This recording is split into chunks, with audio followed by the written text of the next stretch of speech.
Michael Keeling, how you doing? I'm doing pretty well. I'm doing pretty well. Good. I I think we could get somewhere today. Yeah. We could continue a little bit from where we left off last time, and I have some interesting stories that I could have got to last time, but I think would be better this time because they could transition into other topics. Um, that I know you want to get to, that I want to get to, that I don't know, I may have even more to say about just the bizarro nature of the world these days. Yeah, I think you've got some insight into the social justice warrior culture, the radical left. Yeah, I was the only one that I knew for years uh, saying it's critical theory, it's not postmodernism. I was And the I still, only person I knew of yeah, I still don't know the that difference. was saying that. I didn't even know of anyone saying that. I've heard James Lindsay explaining what critical theory Yeah. is. Postmodernism, I know a little bit about deconstructionism, some of the thinking in there, but I know that they have these massive books. Yeah. Yeah, James Lindsay took up the torch. Well, that's the wrong way to say it. I mean, he did what I meant to do. The book coming out, Cynical Theories, on the 25th of August, should be fantastic. His Nice. website, New Discourses, I would strongly recommend to everyone. But he basically is doing and has done what I meant to do for years. Like 2014, I was set out to do what he's doing. I just don't have didn't have the discipline and time, but I've definitely I know I've lived what he's talking about. I've been there. Uh, I believe I saw what he's talking about before he did, um, but you know, he put in the work and he's way ahead of me on really articulating it well. That's good. But I know he's witnessed a lot of what I've witnessed. So Wasn't he also involved in those hoax papers? he was a big part of it. He was a Yeah, writer in yeah. that, right? James Lindsay, Peter Boghossian, and Helen Pluckrose. Helen Pluckrose is I would say the main author of Cynical Theories, and James Lindsay would be more the co-author. Um, Helen Pluckrose is you should listen to her speak. She's very articulate. She's much more like academic in the way that she talks, and James Lindsay is pretty fair, but pardon me, he's a bit more uh, hyperbolic.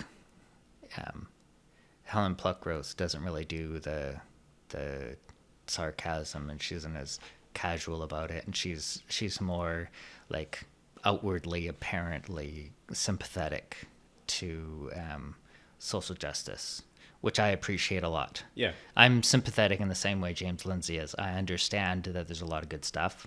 There's a lot of like a lot of Starts stuff with that good I've intentions, learned. right?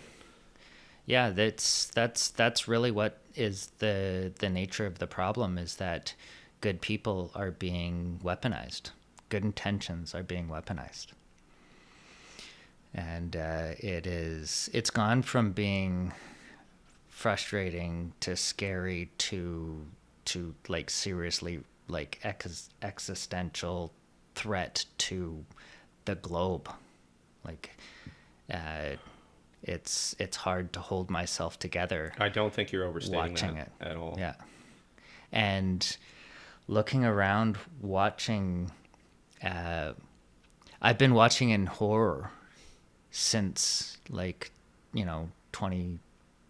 2012, 2011, right around the time of Elevatorgate. I don't know if you're familiar with it, but witnessing that, I was just, what the hell is going on? Um, I guess I can catch up the viewer. Elevatorgate, I think, started in 2011, 2012. It was it was the beginning of the social justice warrior wave hitting the science and skepticism community. Just like it paralleled very closely with Gamergate, which I'm less familiar with because I didn't witness it. I wasn't a gamer, but I do know details from having looked into it. But Elevatorgate, I was right. That was happening to my community at the time. There was at the time in the skeptic community, what the biggest event globally in the skeptics community was TAM, the Amazing Meeting, which was like a conference gathering put on by James Randi, the amazing James Randi. And so this conference was called the Amazing Meeting, and I think I may be mistaken about this. I may be misremembering it. I meant to go and review all the details, but I think Rebecca Watson, who will be a big name in this story, she was on the biggest podcast at the time in the community was called the Skeptic's Guide to the Universe. I'm gonna misremember the names of the others, but Rebecca Watson was part of 3 people on that podcast. She was great. She wasn't a science student. She was a communications major. I think she either got engaged or married at TAM. It's a big event. Like tickets flew, always sold out. When the wave of the like social justice warrior takeover happened, within a couple years, TAM was nothing. Destroyed. The community got so torn to shreds that there were empty rooms, like a few people sitting in seats of some of the talks at TAM. It went from being like, get your tickets now, to nobody showing up in a matter of a couple of years. And what really set it off, I may be getting this detail wrong, but I believe that Rebecca Watson, her marriage was on the rocks or ended, and she got deeply into the 4th wave feminism that was hitting at the time, and a lot of her talks would just turn into feminism and misogyny and things like this, rape culture, and at TAM, they were up until like 3 a.m. all talking, and some gentleman who was at the table at like at the end of the night with the last people standing, Rebecca Watson says she's going to go back to her room, go to bed, and some guy follows her to the elevator, and in the elevator asks her if she would like to continue the night and have some coffee at his room, something like that. Really dense person, obviously, to not recognize that is an uncomfortable position to put a woman in, right? You're in a steel box. She can't get away, and you're propositioning her. It's at the time I never really fully appreciated how intimidating that situation would be for a woman. That's actually one thing that that I have had my consciousness raised about, is the female experience of men were intimidating creatures to them. I mean, women are living in a world where half of the species is bigger and stronger and like dense in a way that is has the potential to be dangerous, and they've evolved and adapted to navigating a world like that, right? There's a lot of evolutionary psychology to it, but she overreacted, right? She maybe appreciated a little too much. The thing is I don't think she appreciated in any way the experience of this clearly clearless dork who had no understanding of what he was doing. He thought it was simple. He was probably, making a stab at it. He's just gonna do it. Built up right? his confidence. He built up his confidence, and here's Rebecca Watson as his last chance. So the next day she made a YouTube video about it, castigating this guy. I don't think she mentioned his name. No, she couldn't have, because people didn't work out his name for a while. I don't think his name really even got out there, but some people knew who he was. And then that started a whole discussion about whether she was being fair to him. And that's a long discussion. I think it's really been it's inconsequential for the story at this point to settle that issue. But I honestly think she was being unfair. But I think a lot of people who were castigating her for being unfair to him were also being unfair to her, and you know how that works. Now, what really blew it up for me, at least, was later on a female leader of a skeptics group at a college. Certainly can't remember what college. It may come to me later. Center for Inquiry. I think she led the Center for Inquiry, something very adjacent to that. A group at a college invited Rebecca Watson to speak at their college. And Rebecca Watson decided to make her whole talk about misogyny. And in her talk, now, the female who invited her to speak, who led this college group, CFI college group, Center for Inquiry, had made one of the more reasonable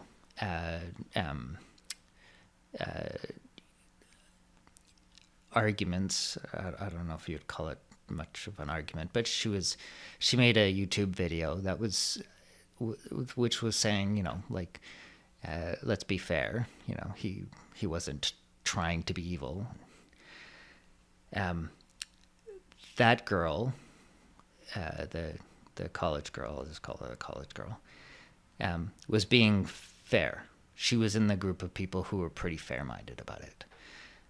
Now, Rebecca Watson, in the talk that she was giving, being the invited speaker of this group led by this girl, used that girl as an example in her talk. I think she even put a picture of her. She's sitting in the front row as an example of internalized misogyny. That, for me, I was sort of, in the discussion, I was on the, I was defending the guy more than I was defending Rebecca Watson, maybe more than I should have. But when Rebecca Watson did that, that was it. That just, that's absolutely shocking. this girl invited you to be the speaker, and you're using that opportunity to call her out to an audience that she's sitting in front of, an audience that she created for you, to castigate her for internalized misogyny. I just couldn't believe that. And then there's the famous Muslima letter written by Richard Dawkins. He made a satirical letter from a Muslim girl, a fictional Muslim girl called Muslima, who was, I can't remember exactly how it went, but the gist of it was basically, I thought I had it bad, being a Muslim in a Islamic country, but this white woman in America in an elevator being propositioned by a man she doesn't know. I had no idea that it could be so bad.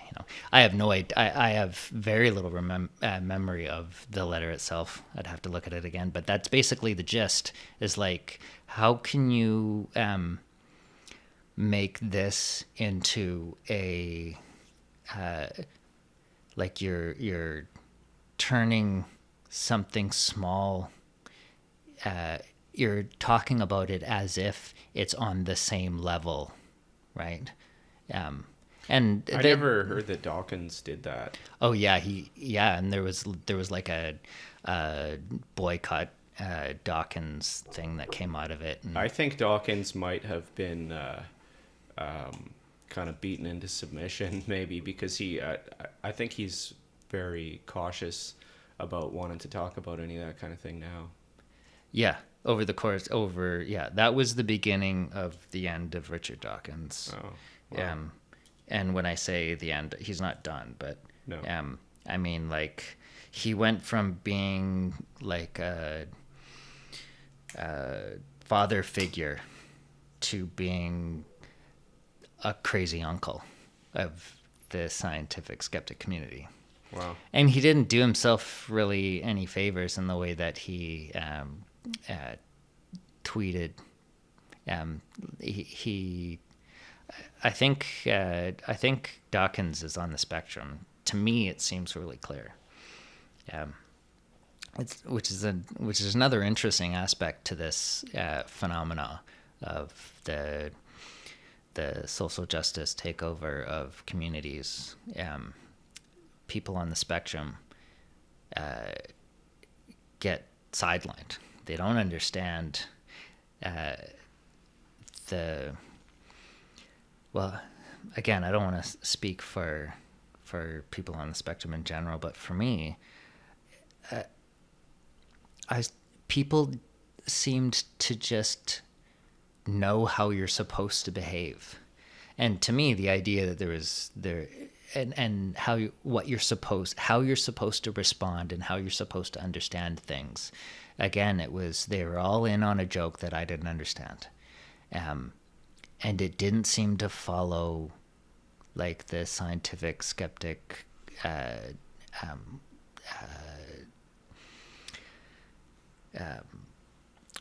spirit of skepticism, rationality at all. It just seemed so irrational, the way that people were piecing this all together. Like, these weren't logical arguments, a lot of it is just talking about abstractions and refusing to map those abstractions to the world, right? And that, I think a lot of this stems from Hegel, which is, if there was one person in the world or in history that I could go back and prevent the birth of, it would be Hegel. Over Hitler, hands down. He made word salad respectable in the halls of philosophy in a way that is still just wreaking havoc on the world. How did he do that? Well, I don't want to get into too specific into like the details of Hegelian philosophy, leave that to Hegelian philosophers. Oh my God, go read some Hegel scholars. They don't even make sense to each other. They're worse than Hegel himself. But it's this form of reasoning that is like just a constant like upward motion in reasoning, abstracting, dealing with reasoning on a level of abstraction that's removed from the actual world, which is an important exercise. But your abstractions need to track to the world in order for you to make sure that you're not, just going off into la la land.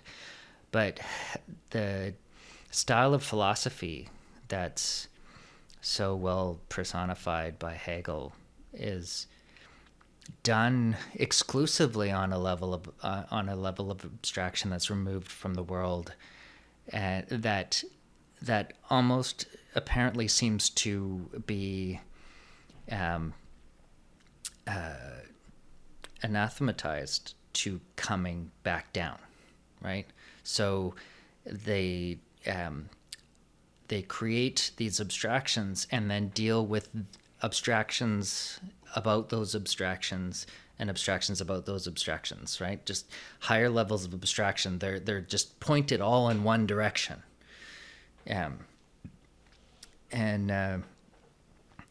So all of this talk of things like, critical consciousness, bourgeoisie and proletariat, these are abstractions that are meant to track to the world.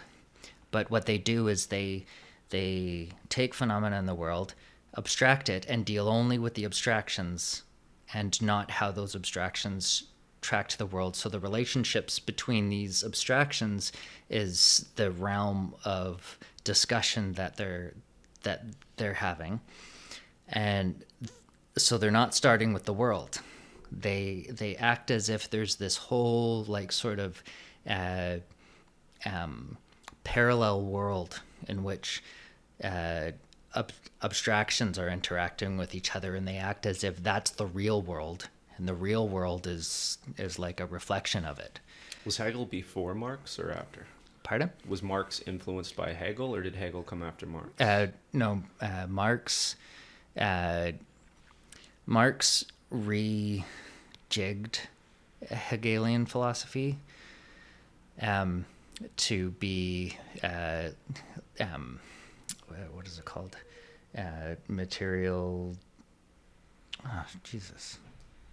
To be materialist, basically, whereas Hegel was idealist. But Hegel did come before Marx, Yes, and Marx yeah.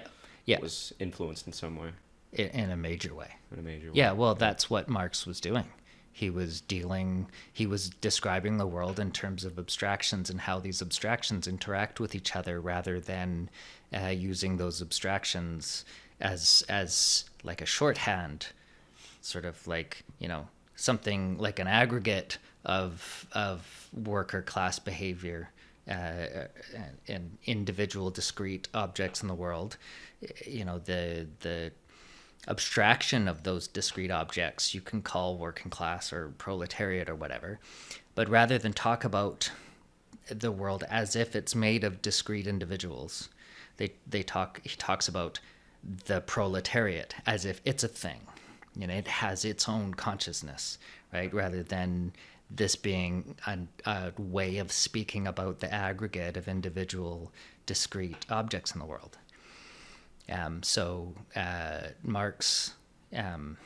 Marxism wouldn't exist if it weren't for Hegel. That's one major reason why Hegel's the problem. If I went back and stopped Hegel from being born, hopefully something like it wouldn't have formed in its place, and you wouldn't have Marx. I'm less familiar with how the right-wing Hegelians influenced Nazism, but they did. That whole, I forget who it was. I believe it was attributed maybe falsely, to I'm forgetting his name, but anyhow, the idea that when it's like, what's his name? The Death of God. Nietzsche? Nietzsche. The idea that once people stop believing in God, they'll believe in anything. It's kind of like that. Like there's a religious framework in the mind that once the Christianity is taken out of it, something else is going to fill it. Yeah. It's like we have a capacity for this realm of abstractions that critical theorists and all the Hegelian mystic arts, better way to put it than philosophy, as like word magic. It really is like word magic. This realm of abstractions is like the new heaven. You know, you have everything in that's, you know, whiteness. What's whiteness? Well, it's some magical spiritual force almost, right? The way that functionally the way that it works in critical theory is as if it's this mystical force, right? But I'm sympathetic to the idea that, you know, like it is in fact true that that the concept of being white is, well, it can't not be a social construction. There's no, it's one way of you know, cutting up the world into races, which is also the way that we talk about race is a social construction.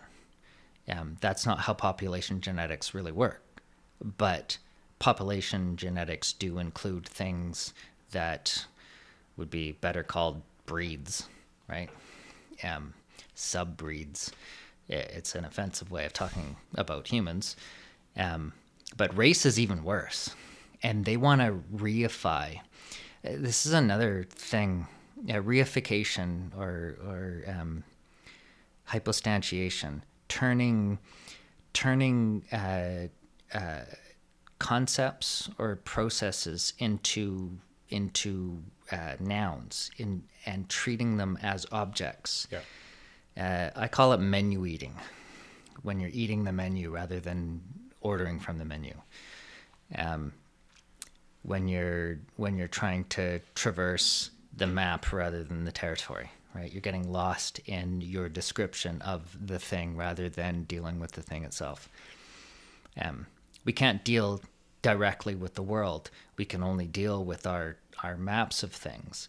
But these people act as if, like, they take the idea that's true, that we only have the maps, especially when we're communicating with each other. We only have maps of other people's maps to deal with. They take that too far to mean that they act as if we live in maps rather than live in a world. They act as if you can change the map and you change the territory. And that's just not true. I mean, there's some senses in which you can change, well, there's some senses in which when you change the map, you definitely change the territory, in that you've changed what it is that people are using to navigate the world. So you're going to change their behavior, and that's going to change the world, right? If you distort somebody's map in just the right way, you can get them to behave in just the right way, to change the world in just the right way. And what I saw right early on, between 2012 and 2014, I became certain that there must be some people who are doing that. Like this is the program of some of these critical theorists, was to distort the maps that made up public consensus to manipulate the behavior of people so that people would act as if certain things were true. And then that's how they would change the world, by manipulating and distorting the way that people mapped the world. It's what's his name? The guy Foucault. There's another guy who shouldn't have been born. He really took that idea and I always forget this guy's name. I want to say Lacan. And this name, I'm really surprised I'm forgetting. Anyhow, the French intellectualists, the French Hegelian thinkers, the French continental thinkers has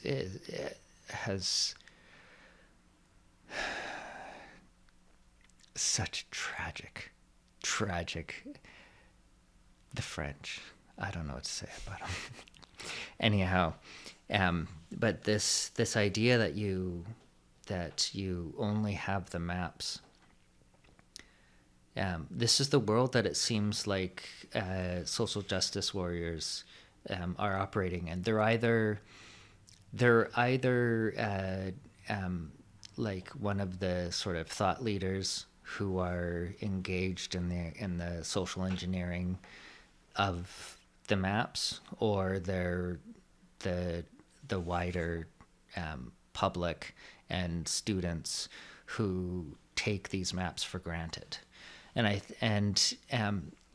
James Lindsay and Helen Pluckrose would have a better idea than I would of how aware these people are of what it is that they're doing, like how in good faith it is, how much of their own bullshit they believe, and how much of their own bullshit they believe has got to be up in the high 90s, mostly. Maybe lower for some. I'm giving them too much credit. There have got to be.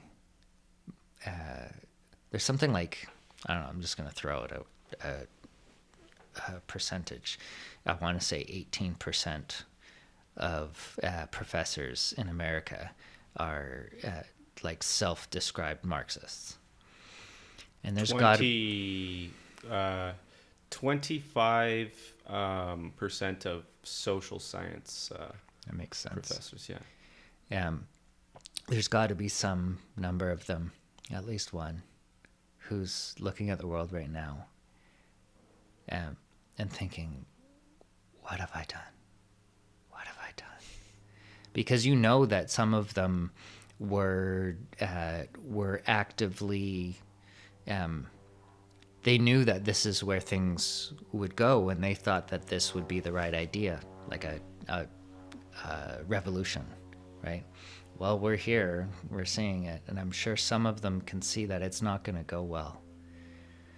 Well, I think there's a perspective that even if things go bad and there's bloodshed and whatnot, that it'll be worth it because what comes after will be utopia.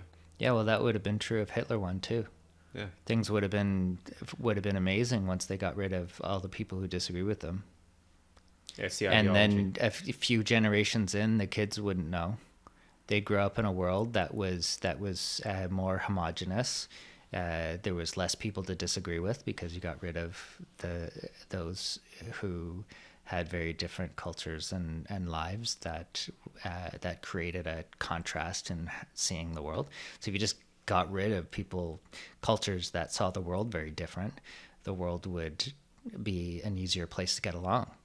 That's a horrible nightmare, right? And it's no less a horrible nightmare when it's Marxists than when it's Nazis. Well, a lot more people died from the Marxist vision than from the Nazi vision. Yeah. The only difference is that it's harder for people to understand that the Nazis really felt they had the moral high ground because of the Holocaust, right? But during the war, Stalin, for one example, and this isn't even the worst, it's just an impressive statistic. I don't know the numbers, but I know that in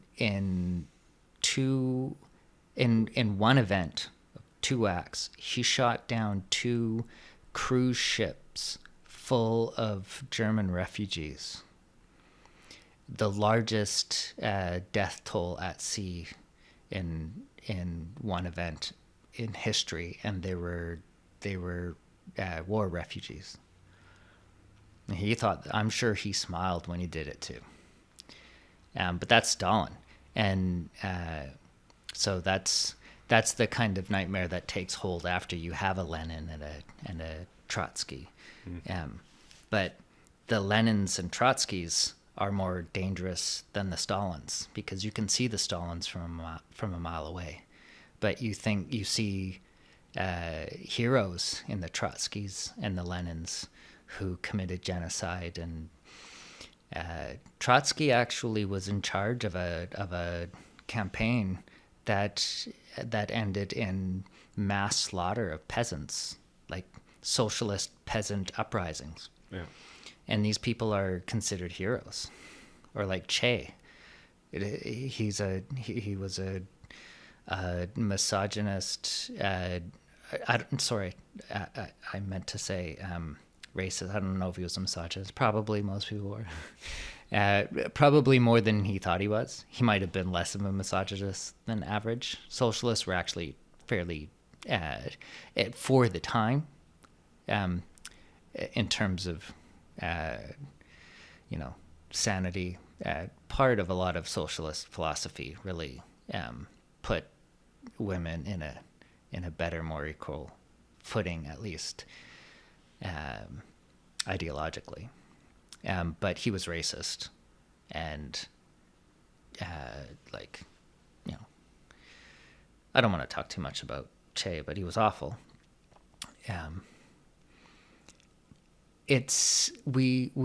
We never contended with the horrors of the communists because they were on our side, right? They won the war with us. In fact, we would have easily lost if we didn't have Stalin sacrificing millions and millions of people on the front lines to beat the Nazis. But that doesn't, the friend of your friend can still, or the enemy of your enemy can still be your enemy. We thought we contended with it. The rise of the Frankfurt School, which is where critical theory comes from, sort of, the French intellectualism that really, of which postmodernism is a part. And I don't have a thing against postmodernism in general. I think it's misunderstood, and I'm humble about my understanding of it. But I think it's being mischaracterized. I think a lot of people are seeing postmodernism where they'd be better just focusing on the critical theory. But the French intellectualism that rose after the Second World War, with the French contending with the fact that they just submitted to Nazi rule, and then contending with the horrors of Stalinism, it really there is some legitimacy to the idea that it's wrong to call this all Marxism, because there was a lot of anti-Marxism in the sort of philosophical roots of where this all came from. But it is very much rooted in it. I Is mean, there critical a theory it was a school of Marxism. You know, the Frankfurt School of Marxism. yeah? Is there? Do you think, by and large, like a utopian vision for like an end game? Well, I mean, I wish there were a better one. Well, the end game. I mean, this is of communism, not socialism itself, but Right. to Marx, socialism was a means of getting to communism. Communism I know that technically is Marx was supposed to be had a include the utopian. abolishment of the state. Yeah. Right. But I'm wondering if, like, because you say there was a lot of anti-Marxism in this philosophical tradition, which Yeah. has led to what we have today. But you know, Jordan Peterson says he thinks it's Marxism disguised, basically, right? It's anti-capitalist. It wants to see the fall of capitalism, Yeah. and believes that something beautiful will spring up in its place. Yeah, that to me, the anti-capitalism is the most dangerous force in this world. The idea that destroying capitalism, something beautiful will rise in its place, as you just said. There is a post-capitalism that I can imagine that is created by capitalism, not by the destruction of capitalism. Those trying to tear down capitalism are have no idea what they're doing. The people that they're fighting for are the ones on the front lines, the ones who will suffer trying to destroy capitalism. Because what they're often doing is they're confusing the people who are sort of the mercantilists, the giants of capitalism that are more a product of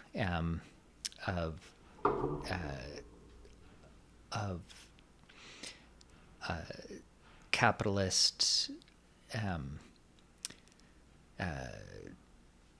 taking over government. It takes the state and capitalists to create the monsters that anti-capitalists are trying to take down, right? Not to say that you can take away the state and you won't have monsters. What I believe you would have is a mafia state, right? Anarchism. First of all, leftist anarchism of the socialist anarchism is just completely naive fairy tale. We're all going to be a get along gang once you defund the police and that kind of bullshit. But anarcho-capitalism works on paper, but it also, without at least the ideal of a monopoly on the use of force, the ideal being that none of us have a right to the use of force. Nobody does, right? But the use of force will be there. And the idea of the monopoly on the use of force by the state is that it's going to be somewhere. So the idea of it there being some form of accountability to the use of state power, so that no one faction monopolizes it, right? So there's a strong man, and you have to convince the strong man to do your bidding, to have the force of the state behind you, right? So it's like it creates a fictional strong man who's more like he's the muscle, and if you can convince the muscle to be on your side rather than on the other side, that's the game in the end, right? So in a democracy, getting control of the state is sort of like hiring the muscle, right?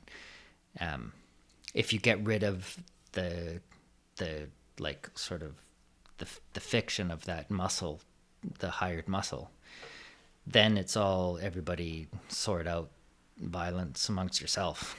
And anarcho-capitalists have very sophisticated ways that could be done. Socialists don't.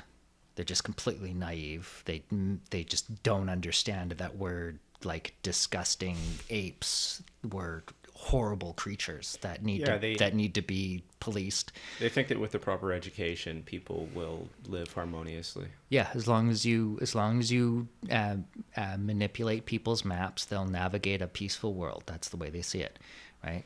You just have to change the abstractions. We're all just under the influence of these demonic forces that are these abstractions that they have. Yeah. Also, like the scarcity, that we're in scarcity now, but if everybody had abundance, then there'd be no reason for violence. Yeah, there's some naivety to that too. Yeah. Because it's only true in some very like in terms of like objects of scarcity, but scarcity of time, scarcity of attention, scarcity of land, of audience, of attention. Mates, like there's the social, scarcity of mates. Yeah. Yeah, exactly. The social sort of hierarchy that leads to mating, and so it leads to violence, leads to potential for violence. Yeah, and that was there before we had economies. That's there in chimpanzees. You know, they don't just fight over who has control of physical things. It's who has control over like authority, mainly over access to sex.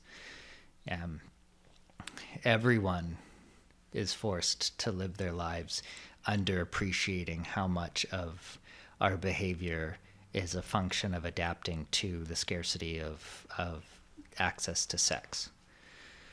But that's really what it arises from. If you look at the history of violence in mankind, it's much less so about fighting over land and resources than it is fighting over women.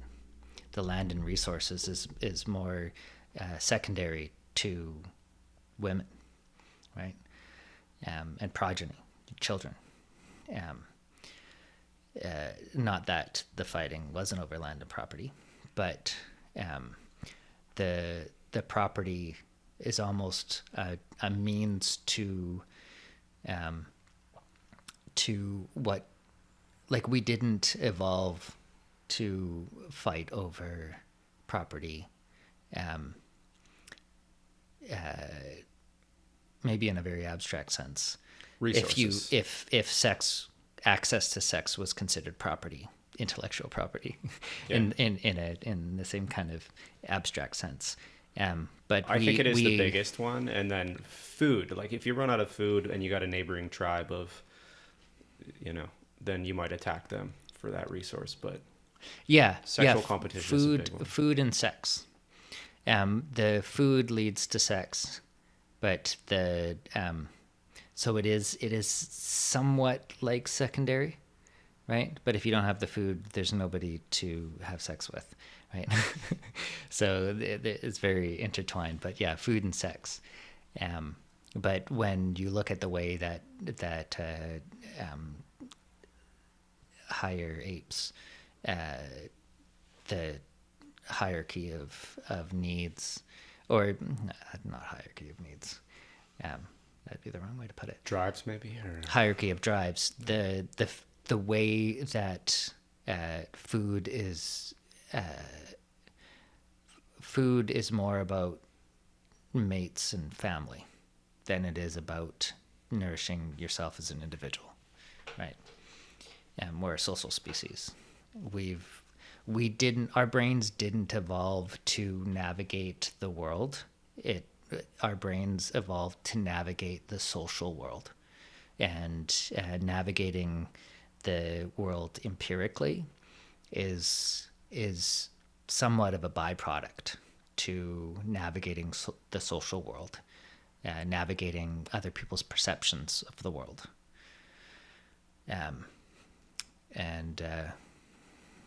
Language gave us the capacity to both deceive each other in very sophisticated ways, but it also gave us the capacity to be more rigorous with our descriptions of the world. And from that, we're able to develop things like science and engineering and literature. But our brains, in my view, from my study and thinking about it, it wasn't adapted. We're not adapted to be scientists. We're adapted to manipulate each other.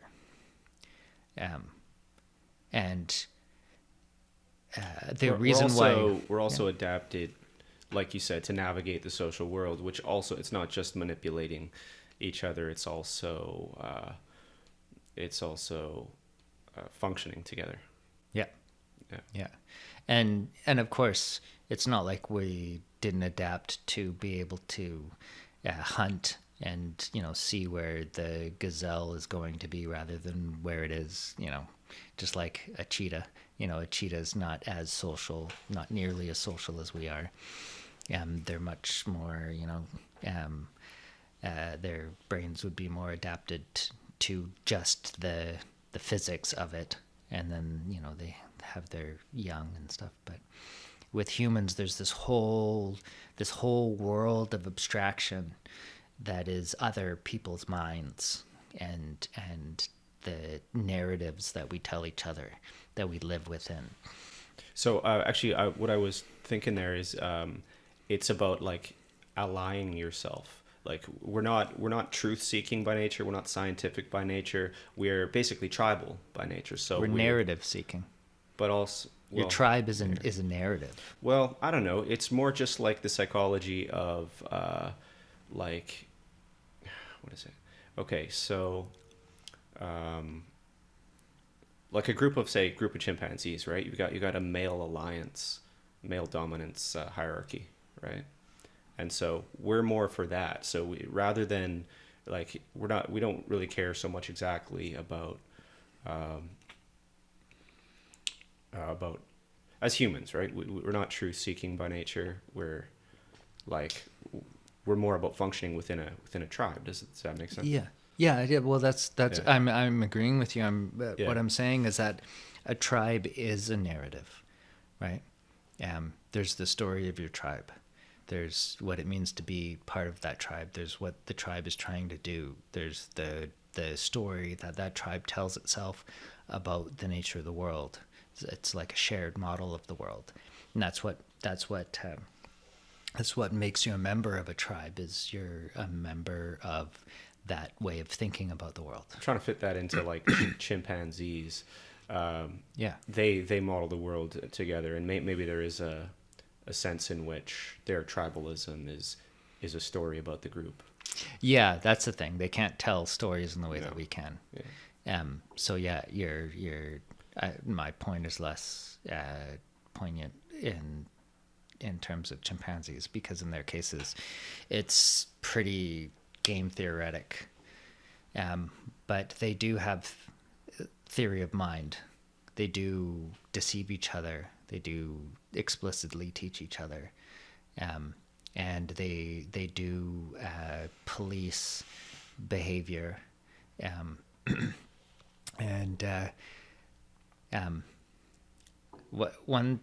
What's often very underappreciated, and I think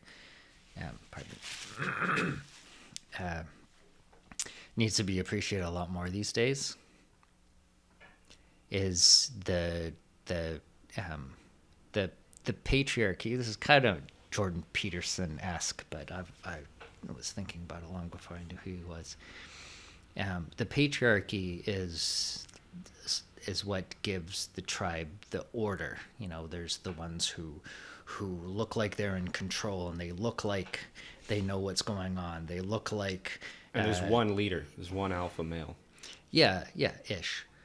And then there's the matriarchy, and the way that females police each other. They're also policing access to sex, right? They have no less of a drive to police access to sex than men do. And they do it through reputation. And bullying. But in a way, the patriarchal forces, the alpha male, the buck stops with him. It'll be settled, right? That's why there's one alpha male, because it's settled and done, right? Things get settled. There's solidity to it. That's is sort of the spirit of the patriarchy. The matriarchy is more of a like chaotic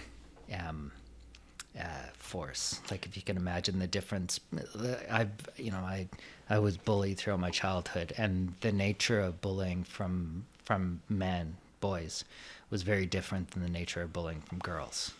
Girls, it was always making up lies about you, calling you names, little like nitpicking, kind of like death by 1,000 cuts, kind of like ganging up on you and stuff, trying to drag you down, and telling stories about who and what you are. Whereas the boys, they do that too. It's not like we don't have that in us. We all have both. But men are just built to settle things, right? So like with a bully, the bully still, the male bullies still seem to have some respect for you, or for me. Again, I want to just talk about myself. They would see the defiance in my eyes when I couldn't defend myself. They would respect the defiance in my eyes. If I showed weakness, I never cried. But that would be the sort of thing that would lose their respect, right? So just surviving the bullying, they would respect you for it. If you fought back, they'd respect you for it, and they, beat you worse. Yeah, they'll still settle it. Yeah. Right. When I was younger, I didn't learn how to settle things myself until I was older. Now I'm the wrong person to bully. But I think that plays a big role in how I've come out in the culture wars. Is what I see is the rise of the matriarchy, and which is good in some senses, right? Like, female leadership is important. Actually, I'm not on board with the idea of having everything be 50-50. I don't even understand how that makes sense under social constructionist viewpoints in the first place. But we haven't contended with the destructive side. Like, we're all very clear on the destructive side of the patriarchy, right? There are very the injustices that come from the structure, the solid structure of the settled order, but we haven't contended with the destructive side of the matriarchy. And you can see it in the huge spike in suicide amongst girls that have grown up on social media. We haven't contended with just how awful the feminine policing of sex affects girls, right? Like, and so much of that is blamed on men, as if we're the one asking them to wear high heels. When I bet if you asked all Canadians, 60% of men would say, "I'd rather you just didn't." maybe for special occasions, it's like I really don't care either way, and I think there's got to be a majority of men who would say a woman who looks beautiful without makeup is better than a woman who looks fantastic in makeup, but less so without it. Like the I'm not saying that men don't play a role. This is all like Jordan Peterson really got dragged hard because he can be a real fool sometimes in the way that he says things or doubles down on it.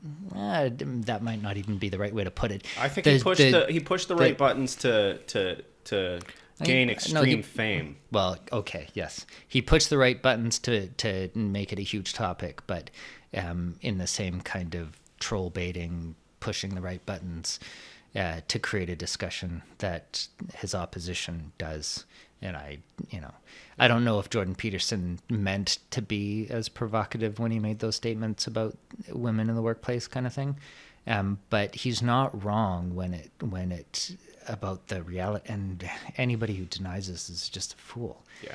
That lipstick didn't arise to trick men, right? And trick is the wrong term. I mean, trick as in like in a biological sense, the way that a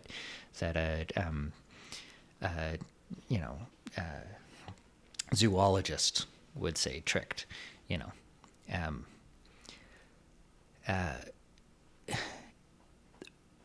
women, this whole phenomena of cancel culture, of framing everybody who dares criticize you as being alt-right, destroying reputations. That's a new phenomena that has arisen that didn't arise until you had feminism, right? And feminism is, I consider myself a feminist, but I'm like most people these days in the English-speaking world, uncomfortable with saying that out loud now because of what it has come to mean in public discourse. And I think the problem is that this latest wave of feminism refuses to contend with there's a halo effect, because women are the victims of brutal oppression over the course of their entire existence. That makes them good. Being oppressed doesn't make you the good guy. You can be a terrible person and oppressed, right? Bullies are often bullied. They're bullied at home, and that's what creates the monster. Those bullies go on to bully their own children and create new bullies, and you have a lineage of bullies. Being oppressed, being brutalized can make you a monster as much as it can make you a hero. And I think, or it can break you. I think in most cases, it breaks people. In few cases, it makes heroes, and in a lot of cases, it makes monsters. And we need to contend with this vicious, like hair-pulling nature of cancel culture. It's girl fighting. That's what that is. It's girl fighting. It's cat fighting. And men don't know how to deal with it. We never really have. We want it to stop, right?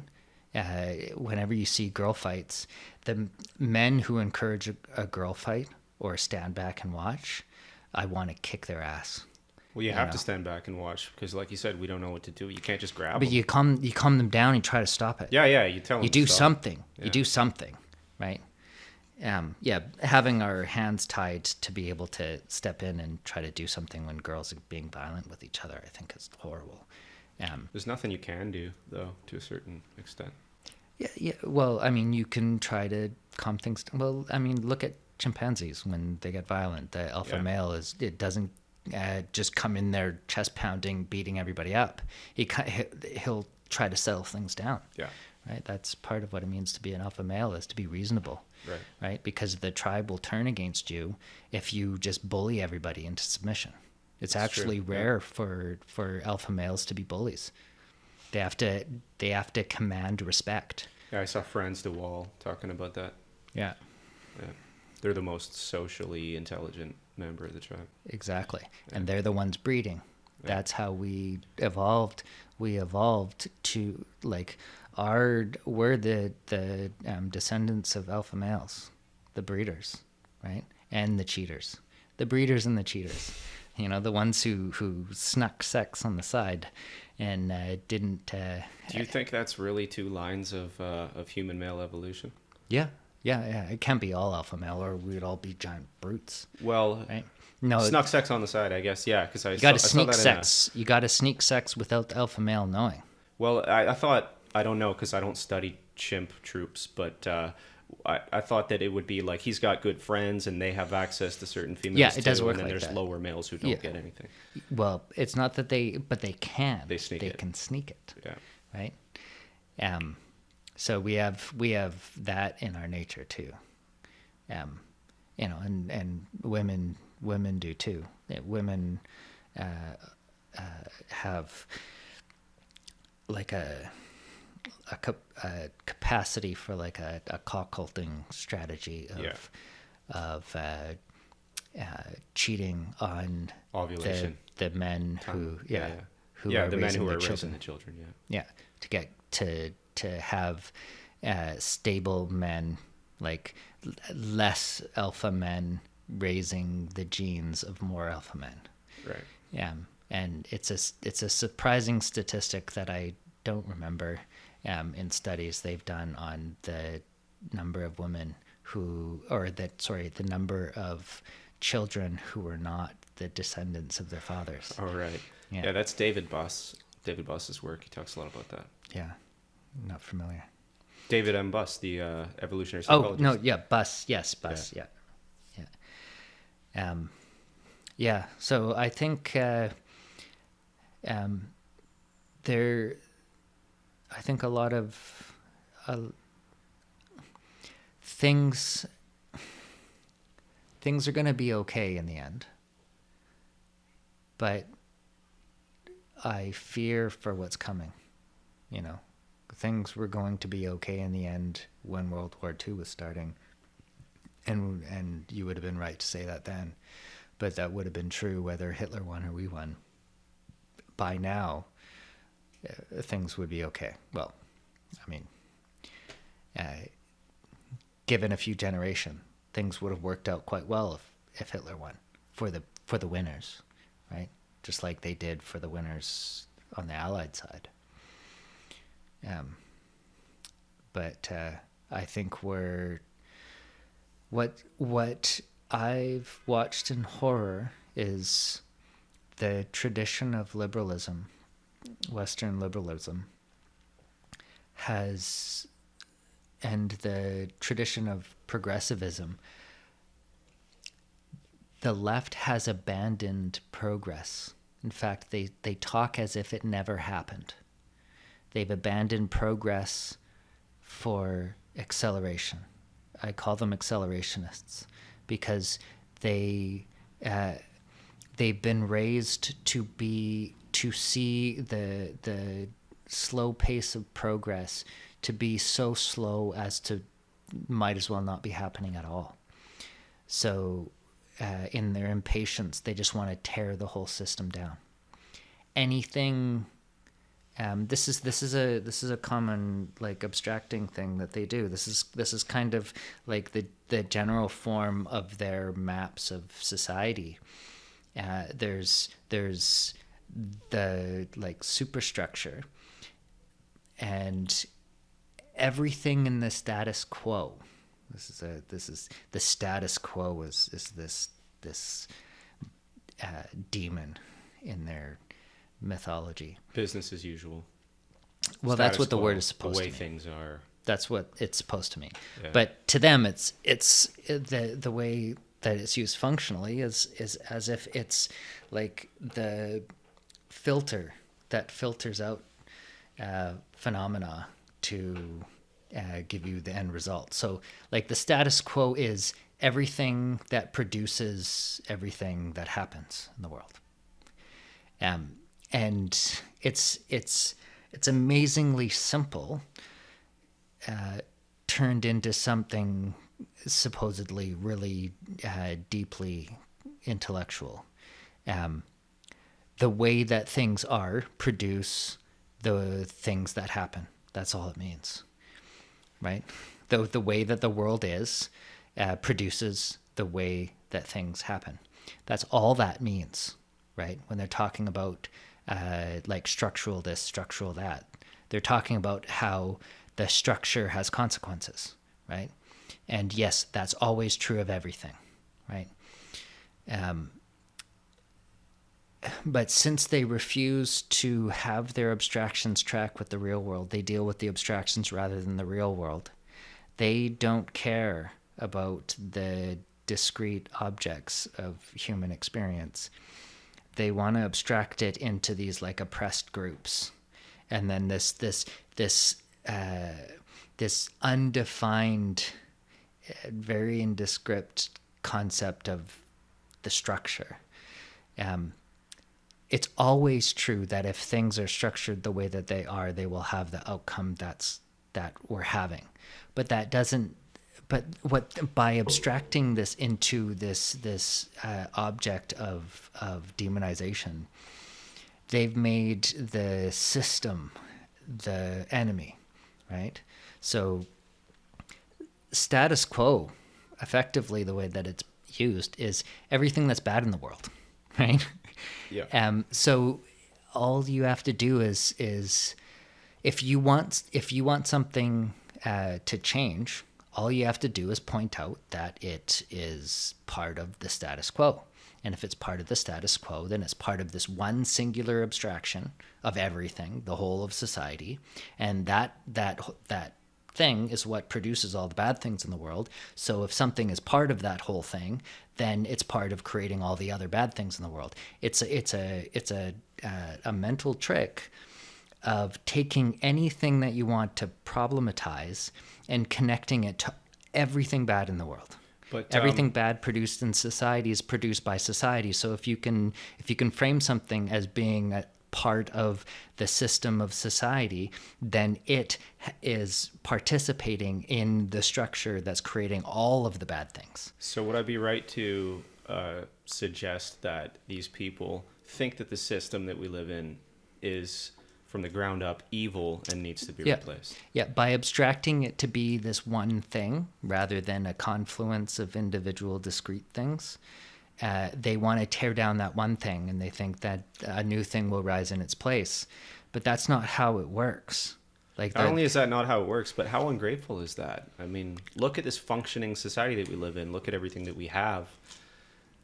Yeah, well, I live in Canada. It's great here. Yeah, I know. That's why things haven't exploded in Canada quite the way that it has in America. One, because our population is smaller, slightly more homogenous. We have have had a more reasonable immigration policy.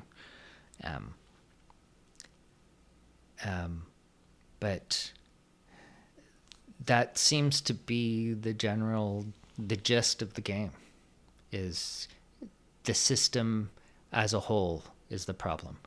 So tearing things down is the right direction, right? It makes everything so simple. Just start tearing the whole thing down, and you must be doing the right thing, because the whole thing has to go down for the right thing to take its place. And that's not how progress works, right? Progress is changing the discrete factors of the world to change the structure. For the better. Yeah. So the structure, the society that we live in right now, on every metric like globally on every metric, is unimaginably better than it's ever been. Radical Right? means drastic change, right?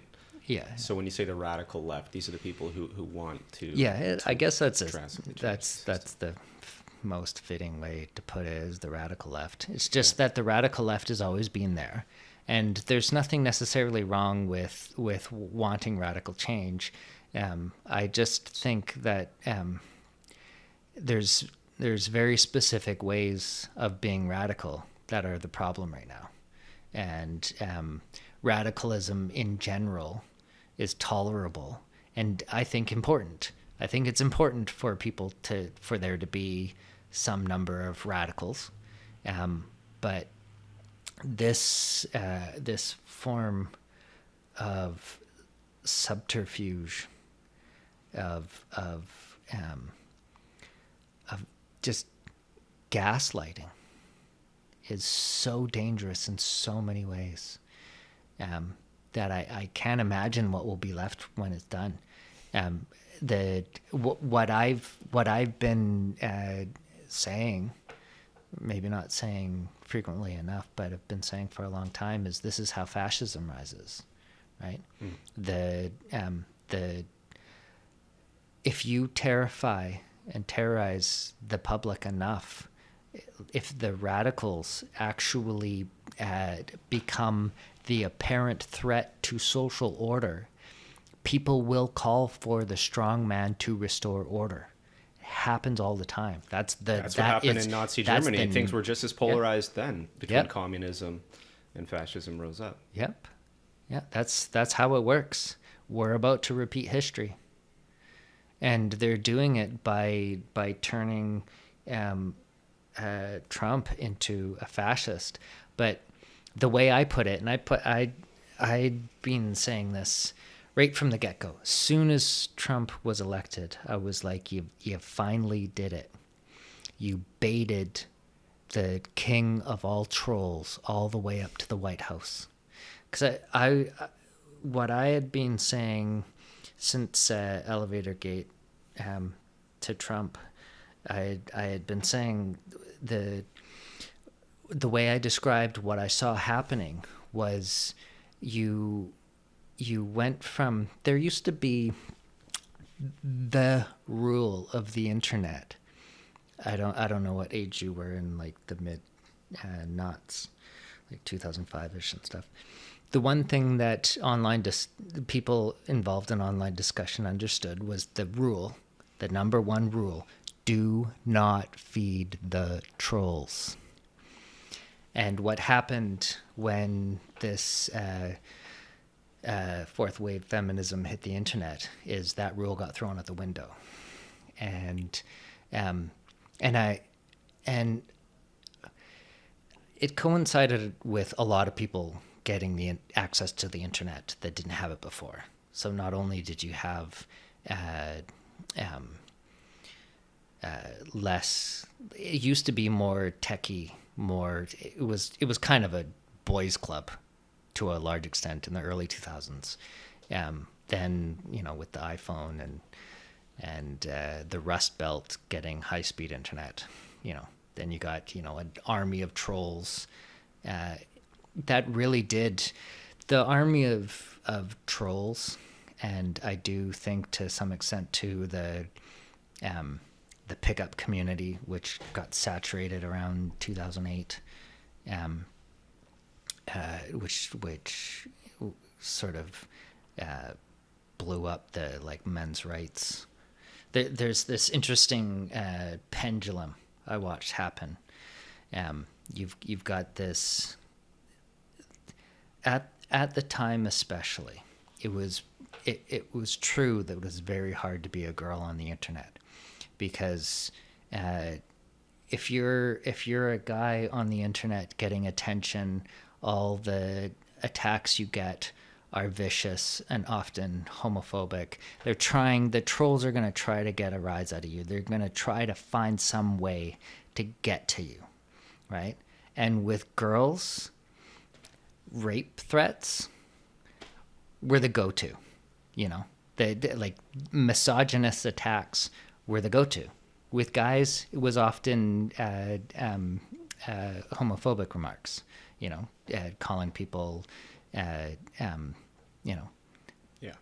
that word and stuff, making men out to be less manly and stuff. And then the equivalent for women is all the misogynist talk, right? And it was very, very underappreciated, I think, by almost everyone, just how terrifying that would be for girls, right? The guys involved at the time were like, we deal with this all the time. They're not actually going to rape you.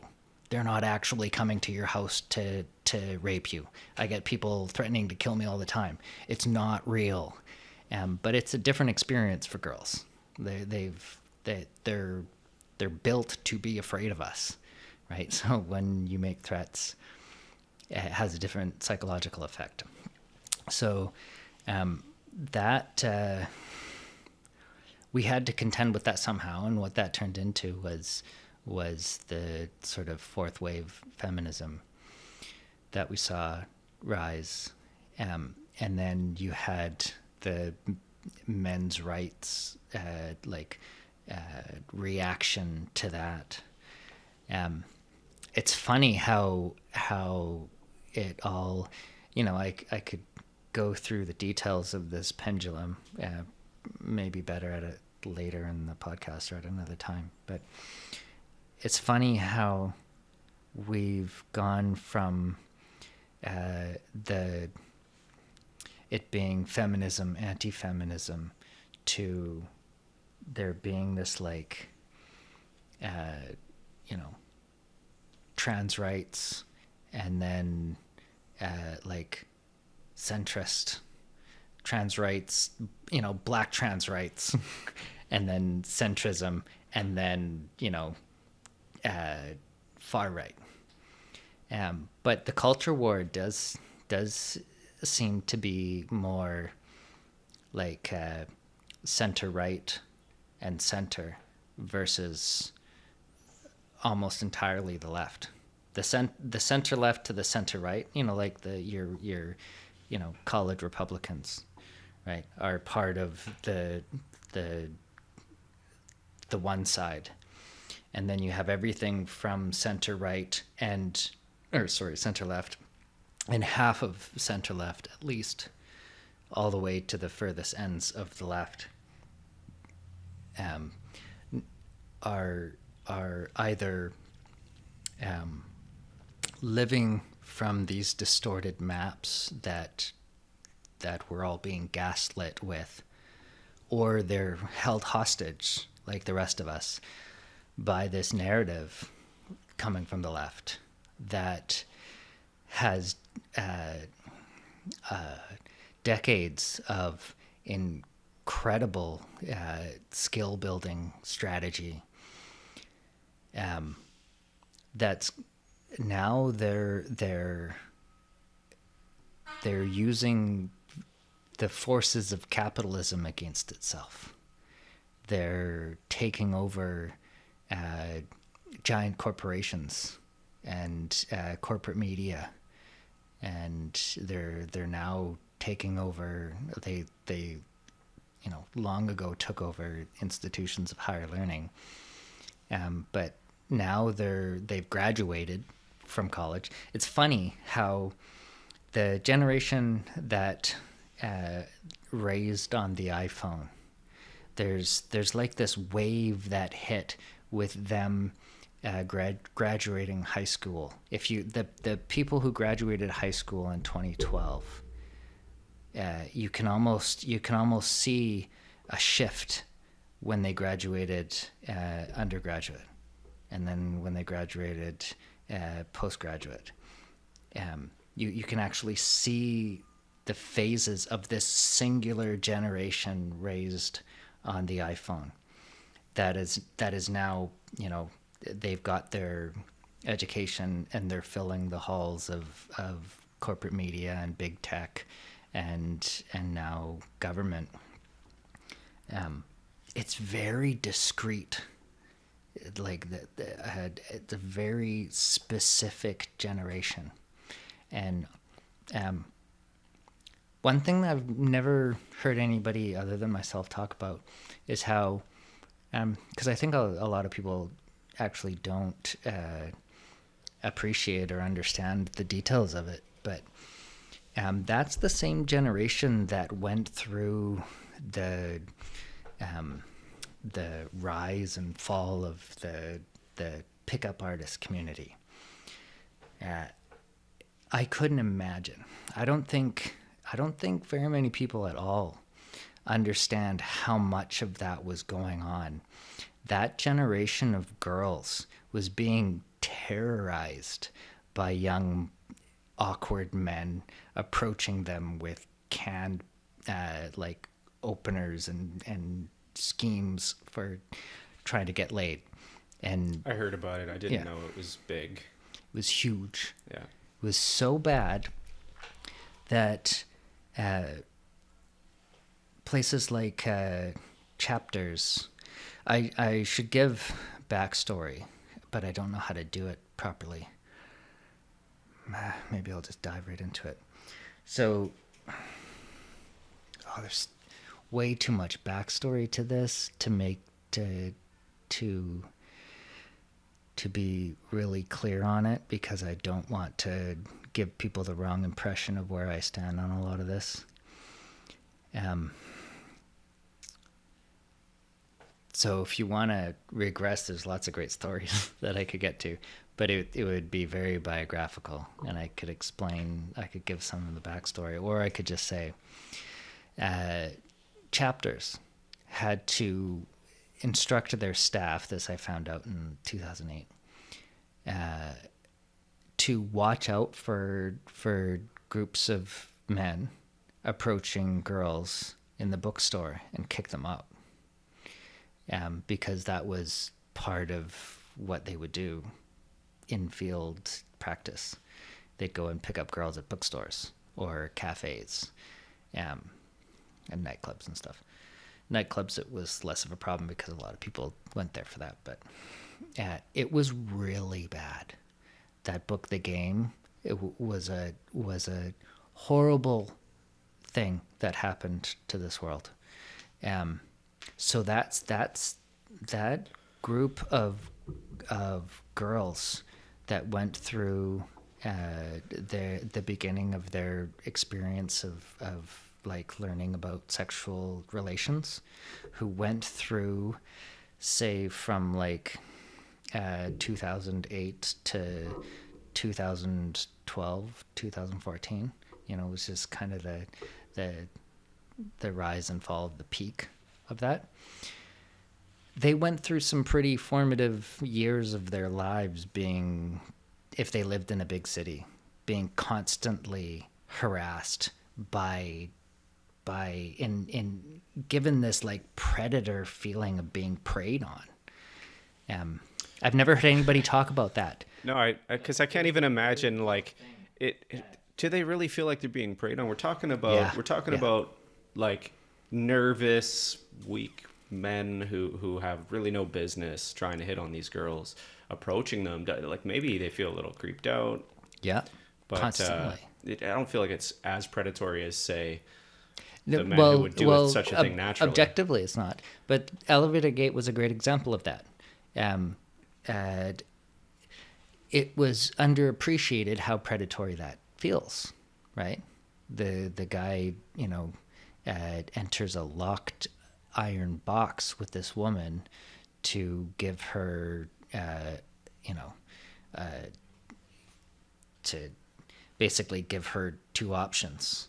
You do what he wants or not, right?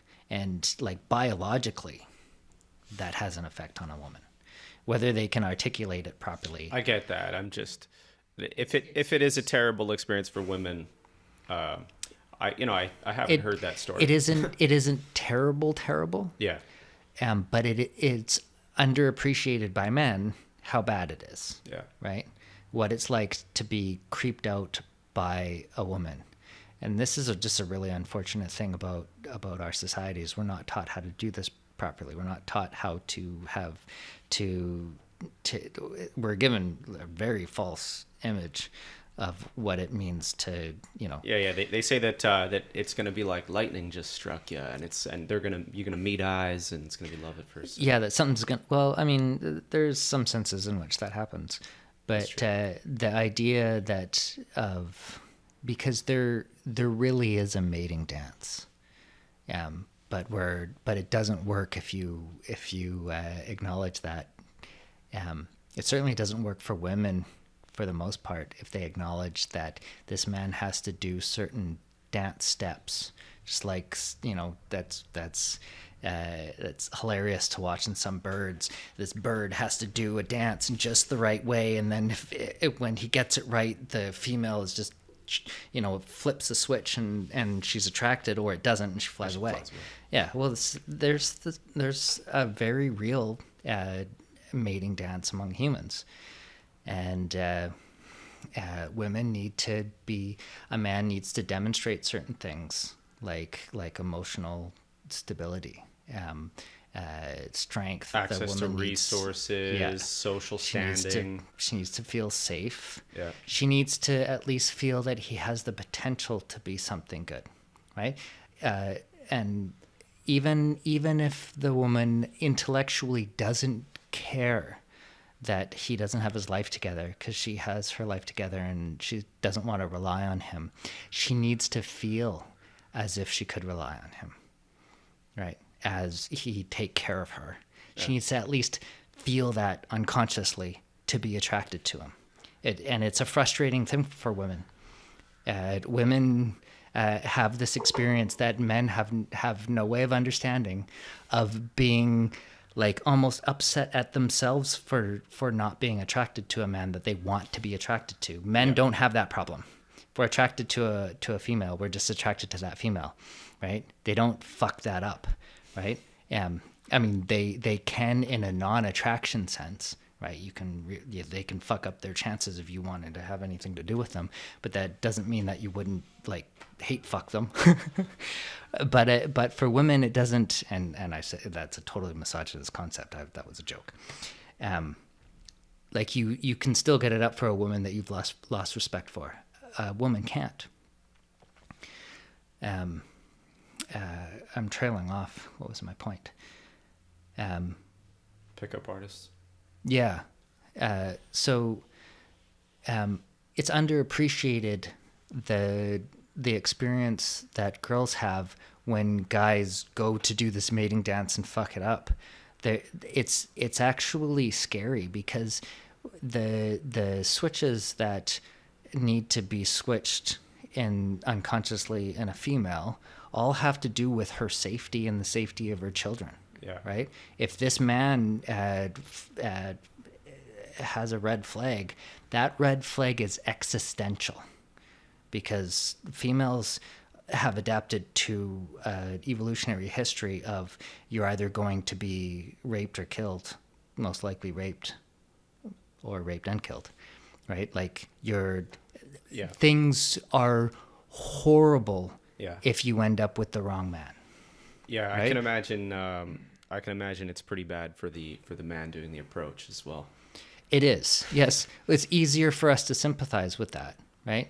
But if you don't appreciate the effect that you're having on a woman, one, you're going to be terrible at it, and two, you won't understand their behavior, right? So I appreciate.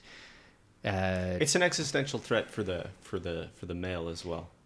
That's why. Absolutely. That's why the extreme nervousness. Absolutely. It's evolved because for him the alpha would kill you. Exactly. Right. So yeah, girls don't have the same approach anxiety that men do, because it's not a life or death situation, right? Because a lot of our ancestry was sneaking access to sex without getting killed for it. But my general point here, though, is that wave of angry feminists was the same.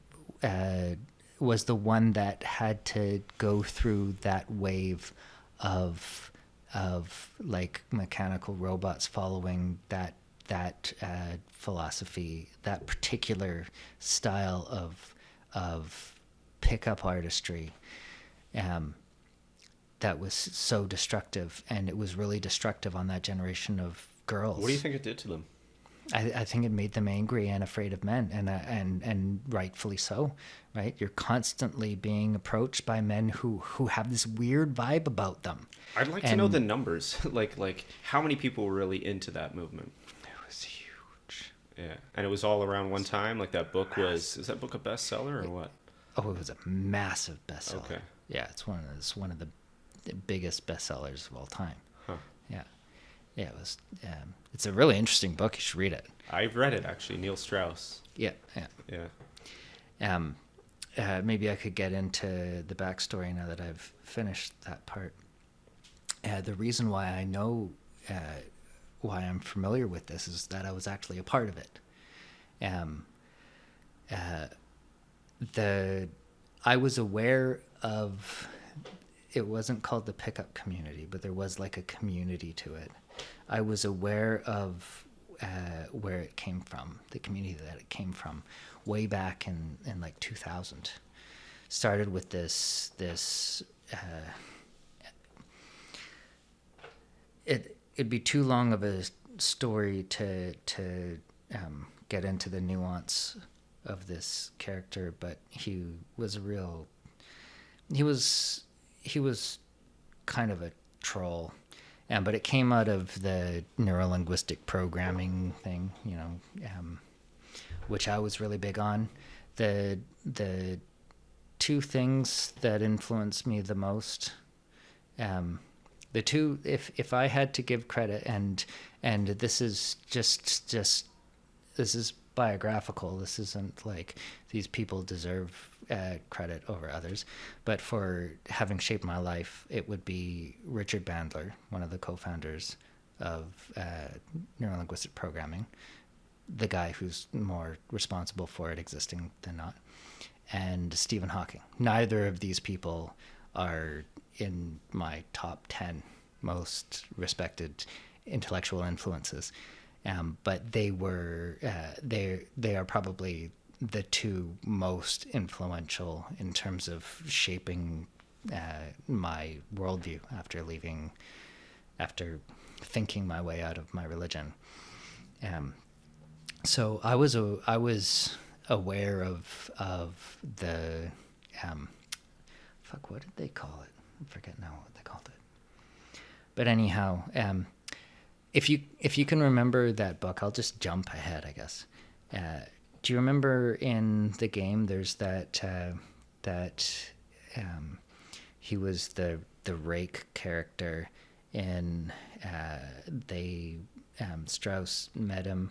Yeah, at NLP, the NLP guy at the restaurant. Yeah. No, he wasn't an NLP guy. He wasn't? I thought. No. Okay. You know who I'm talking about, the NLP guy. His name will come to me. I'm trying to hold the thought. But the rake character, Okay. the guy who was really good with women who had slept with all the waitresses at that restaurant. All right. I know that guy, and I actually stood in for him in a what would you call it? Not a training seminar, but like an in-field workshop. I was actually a pickup artist trainer for a very short period in 2006. And I came in there knowing a lot of the basis of the different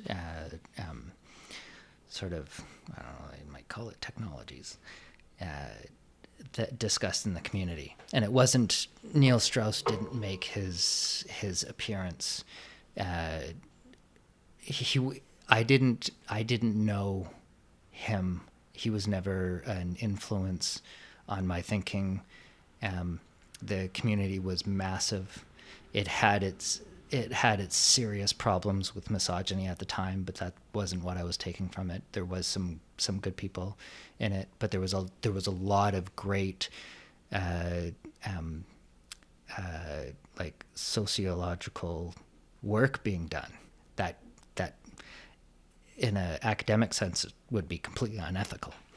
But it's a trove, well, it was a trove of great information that taught me what I know about like social dynamics that I didn't understand before then. Before discovering that community, and I want to be very careful to, in no sense, be encouraging anybody to go there, because it is a fucking misogynist shithole.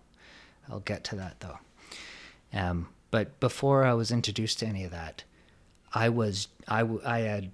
had what I call resting creep face. I didn't know how to do expressions. It's the autism. I didn't. The idea of approaching a woman was not so much terrifying, just completely and utterly confusing. And it just about universally resulted in the woman being creeped out, right? And when I say resting creep face, I mean that's kind of that concept I think is useful. I've done some coaching with other men clearly on the spectrum, and I try to explain this to them. If you look like an empty shell, like if you're not smiling, or if you mistime your smiles. This was a thing that I had to understand that I needed to learn. I didn't find it hard to learn a lot of this stuff, because it all came together very well with a lot of the stuff that I already understood. But like, imagine turning to somebody who's already smiling at you, right? It's creepy.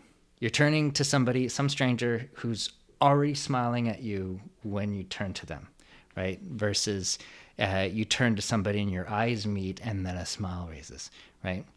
I had to learn the syntax to that, right? That's one like tiny little detail of the sorts of stuff that I learned through engaging in this material. And it was a lot of help for a lot of young men like myself who I think a lot of them were on the spectrum, and they needed to, because people on the spectrum, we didn't absorb subcommunication as children, right? Like I was saying in our last podcast, it was like everybody was in on a joke that I didn't get. I didn't understand how people understood each other. And learning from Richard Bandler, not necessarily neurolinguistic programming, because what that has turned into is also a fucking garbage. I actually went to a counseling college at my first opportunity. I dropped out of school, like I said in our other podcast, to educate myself out of the library when I was 16. And when I turned 19, the day I turned 19, I could be accepted into this counseling college that was based on neurolinguistic programming. When I got in there, I knew more of the theory than most of the graduates. I was shocked at what it had turned into. I had no idea. I was just reading the original works. I got what Richard Bandler was saying in a way that it seems 98% of people didn't. That's an overstatement, probably 80%. So when I got in there, I actually did really good really fast. And so I did some coaching, and there was this one kid, this is what I'm leading up to. There was this one kid, we took him out in the field to approach girls, and you just tell him what to do. The idea is, we told you to do it. Responsibility's on us. You go there and leave the responsibility behind. Just treat it like you're walking into a video game. Just go there, say this, see what happens. And what you say, inconsequential. It was greatly overstated, especially in that game, the openers, that whole opening thing is just bullshit, just garbage. It's not like you need to have something to say, right? being able to like having a tempo, having something to say, and being able to manage conversation well is important to demonstrating social intelligence, right? So you do have to have something to say. You can't just walk in there with nothing to say, but you can technically, if you do everything else right, say anything. He would either go completely white like a ghost or completely red. This poor kid, he would just freeze, and must have been so embarrassing for him, but he had to go through it. I didn't last very long in that community, not just because I didn't like where it was going. Once the game hit and it became this whole like science of manipulating women into, sleeping with you, and then next. There's this. It became an army of men just putting.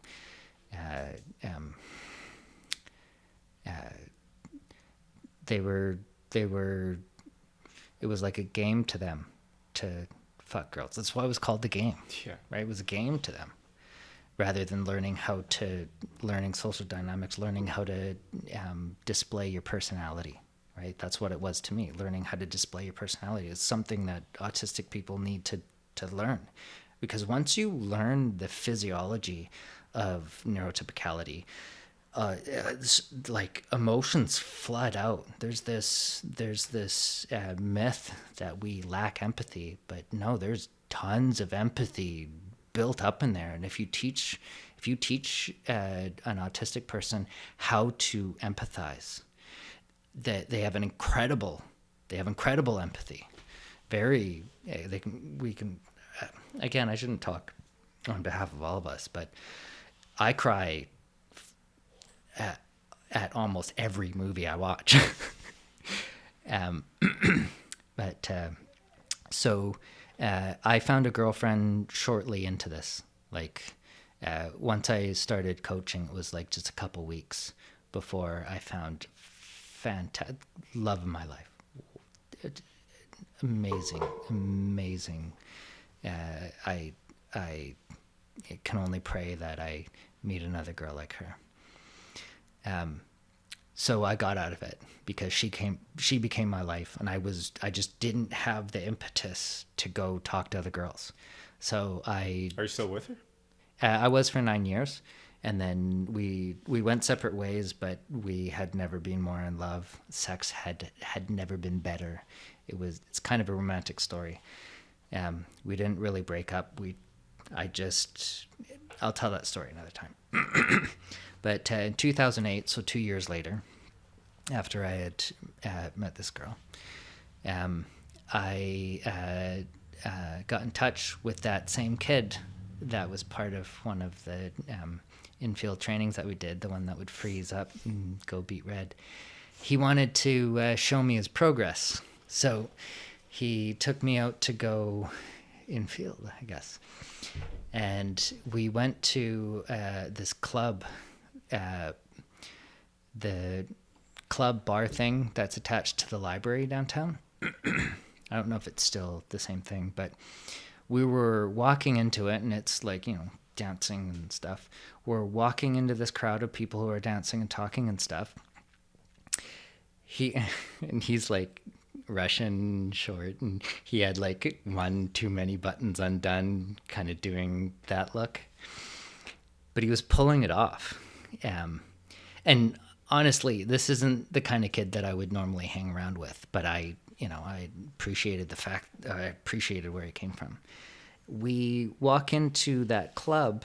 The first thing that happens is he picks this girl up, sweeps her up off her feet, swings her around, and places her back down on the ground. And she has this big, glowing smile on her face. And I'm waiting for him to introduce me to his friend, and she doesn't know him. The kid picked it up well. Yeah.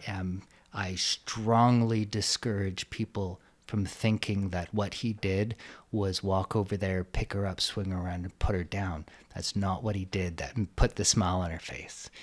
And And this is the problem of it, that people read these stories, and they see the outward appearance of what's happening, and they have no appreciation for what's really going on.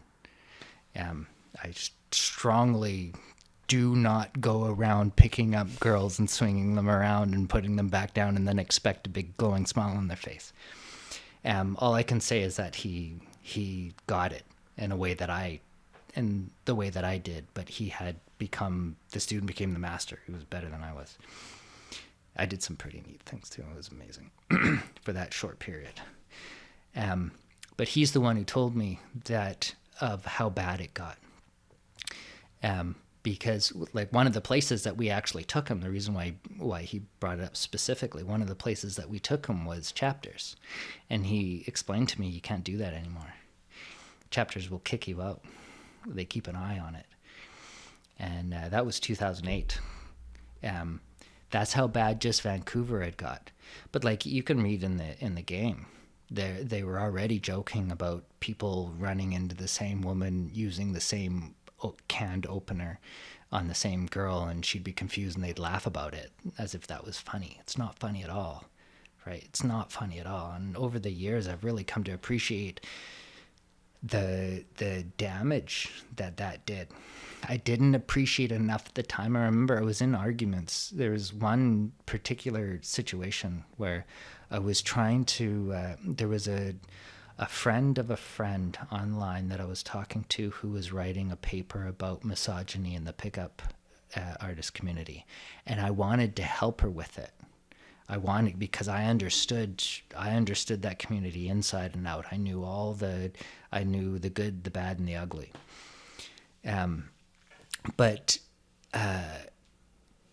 trying to have some nuance to explain, look, what you also have to understand, it was very, very much the dynamic of Elevatorgate. I was like, the one thing they have to understand, though, is that these aren't misogynist, like man-hating men all getting together for rape gangs.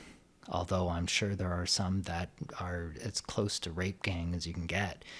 The thing that is underappreciated is that rape is not seduction, right? There's no rape going on, but there's some distorted views of consent, that's for sure. But it was supposed to be about attraction and seduction should involve, and this is something that I actually had to explain to some men, seduction involves enthusiastic, or seduction is enthusiastic consent is an essential part of seduction, right? And that's underappreciated, and understandably so by this girl in particular.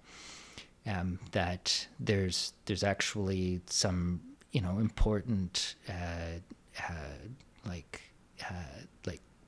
sociological understandings that you can get from it. It was better that I didn't say that. I didn't know that at the time. But that conversation ended in the friend of that friend of a friend making out trying to explain, how I was autistic and how I needed to learn, social cues I needed to learn, subcommunication and that.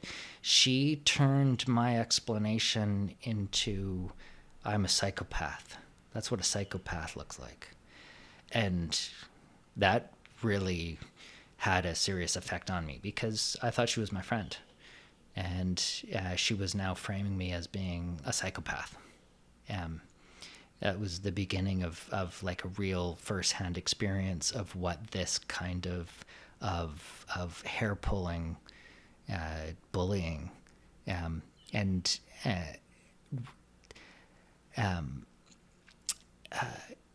sick.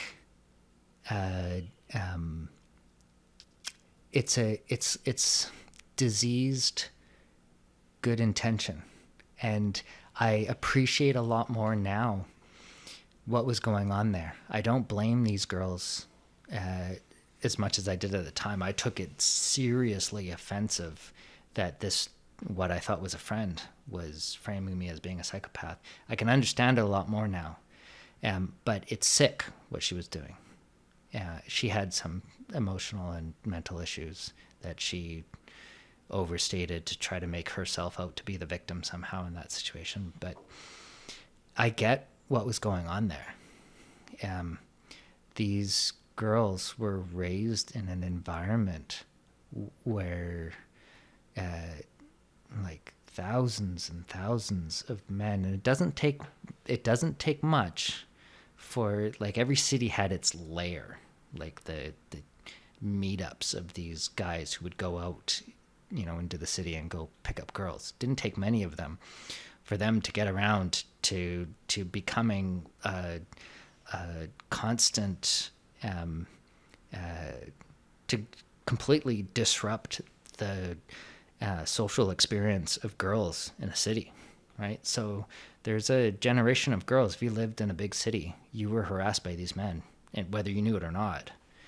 And they didn't, for the most part, understand what was going on. That was just their experience of men. They would, like, awkwardly and mechanically, but very predatorily, like, target you and like talk at you and force their presence on you.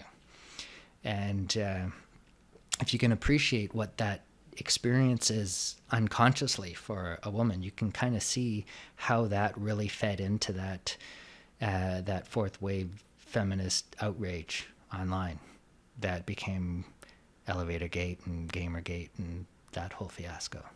And I've never heard that discussed. I'm the only one I've heard articulate that point. But I was there. I witnessed it. Interesting. Yeah. And the numbers I don't know, but I was there. I watched the numbers explode exponentially from being like unknown to being ubiquitous. Everybody knows that book.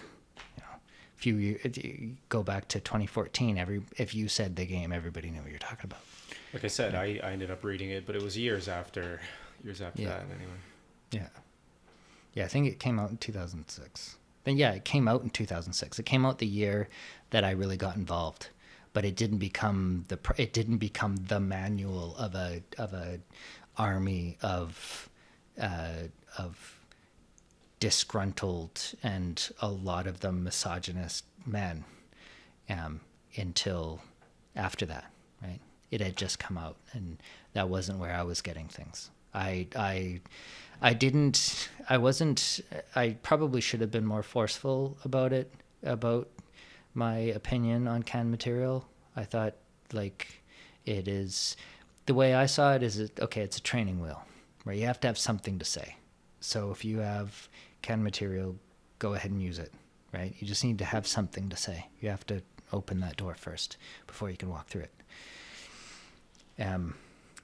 But I saw where it's going, but I had no idea.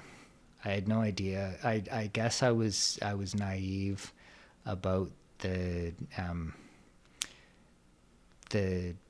what it would do to a generation of boys who had that as an option. I was just seeing the, like, awkward, mostly on the spectrum. What do you think was the negative effect for the boys? Well, I mean, it was a lot worse for the girls, because even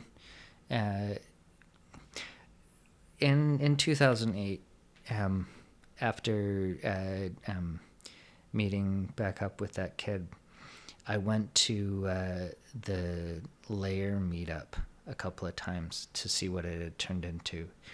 And it had definitely changed from, like, a group of awkward guys who would, exchange stories of, this is their progress and, learning how to display the personality kind of thing, to, like, I remember there was one of the Lair meetups, they would have like speakers. They had these two kids.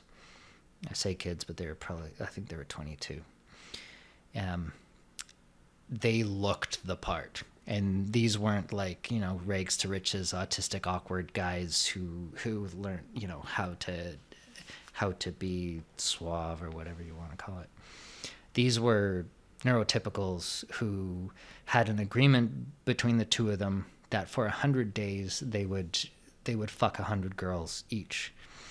And they were telling these stories about their near misses when and one of the stories that there was that was like their that they were proud of was each of them had a story where the night was coming to an end and they hadn't got their lay yet, so the other one would hand off one of theirs from their fucking Rolodex.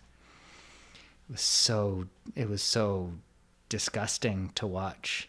I mean, it's not like that wasn't there from the beginning. In fact, it was almost there more at the beginning with Ross Jeffries, the NLP guy, and because that was his shtick, was being this manipulator, but he deliberately made himself out to be more like demonic than he actually was. But he really is an awful person, really, when you look at it.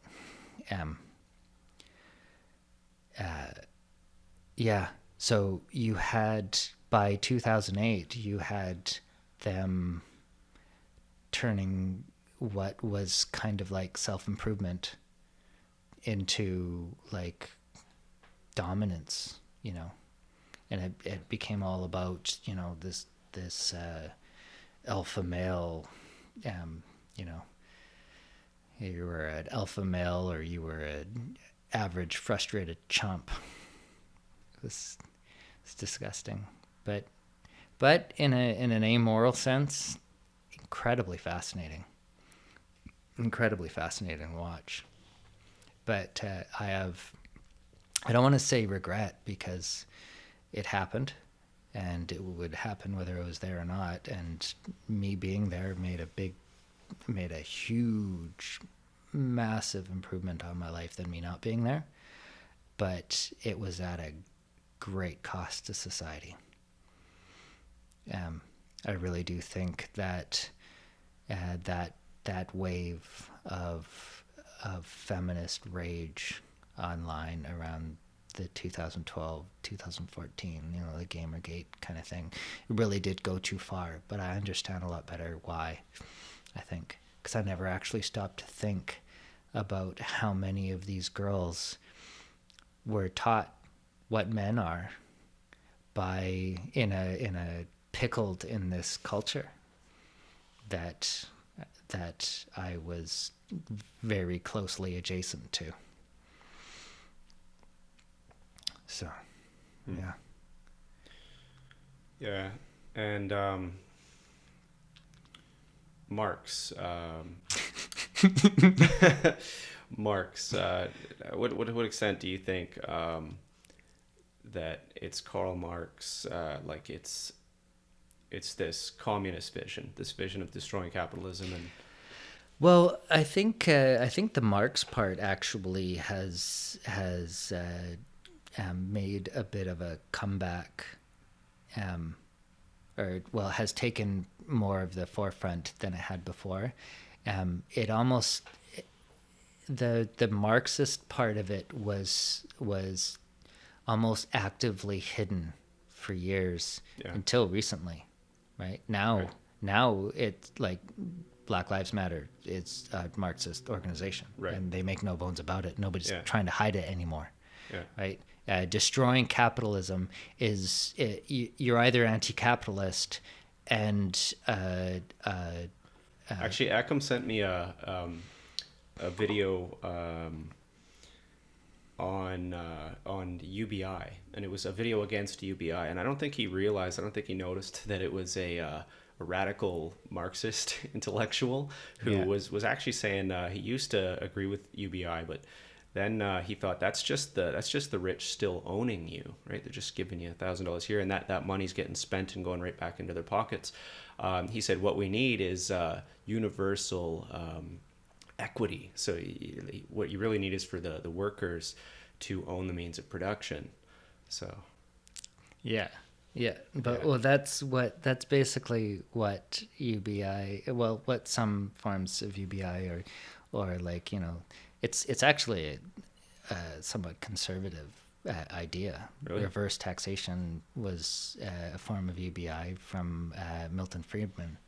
The idea of a dividend on the economy to every citizen is right wing. It's not left wing. And it is a form of redistribution of wealth, but not in not in any way the same kind of well, it's socialist not redistribution. it's not actual equity that even someone like Andrew Yang, who calls it a dividend, he's not suggesting that you're a part owner of the tech companies. No, but you're a part owner of the economy.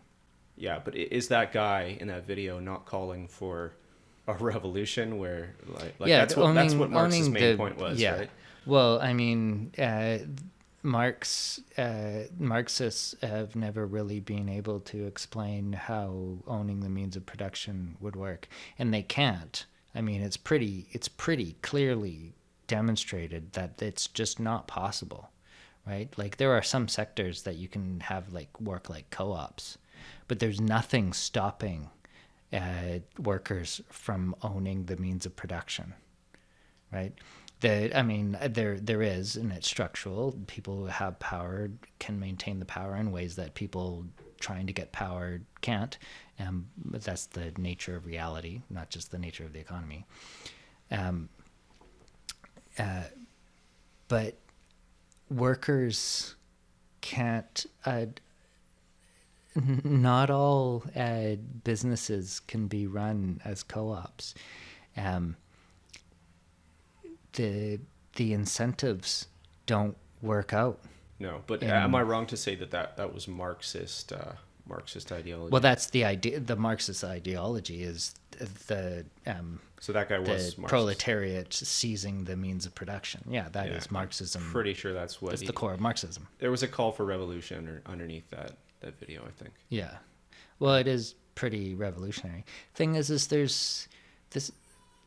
there's no reason why you can't just go and start a co-op business and try to run it where all the workers own part of the business. But the idea is that you work. take away the ones that already exist from the capitalist owners. You take away the factory that you already work at. Yeah, you take away the people who built it, and you give it to those who have no idea how it runs. Well, the people who operate it. Yeah. Well, I mean, that's like the people who operate it don't understand how it works. No. If you're just pressing buttons or sweeping the floor, you have no idea where the money's coming from and how the wealth is generated that ends up in your pocket. You have no idea whatsoever. That's the stupidity You of it. have absolutely no authority on how you should get paid. If you did, you wouldn't be a janitor, right? If you had any idea how to run a business, you wouldn't be a janitor. Right. Yeah, but UBI, I'm a strong advocate of UBI. I think that having a starting capital, it's like when you play Monopoly, you don't have to earn your first dollar. You start with your capital, and that's the way a strong economy should work, or every economy should work. The participants should all have starting capital. Yeah. Right. And the thing is but where does that money come from? Like that's kind of against the free market capitalist ideology. No, it isn't. Like you own your own labor, and you have the right to your property, and the idea of taking some of that and giving $1,000 to everyone out of it is kind Well, of against it's and this part's underappreciated. It's an act of inflation, right? It is an act of redistributing the buying power in the economy, right? It's not redistributing wealth; it's redistributing buying power. So when money is printed to give everybody $1,000, that actually decreases the value of those dollars by the degree at which you're inflating the money supply. Well, right? Andrew Yang's thing was that he was gonna tax. He was gonna specifically, tax the companies that are benefiting most from the technology. Yeah. So that is a sort of redistribution too. Yeah. As far as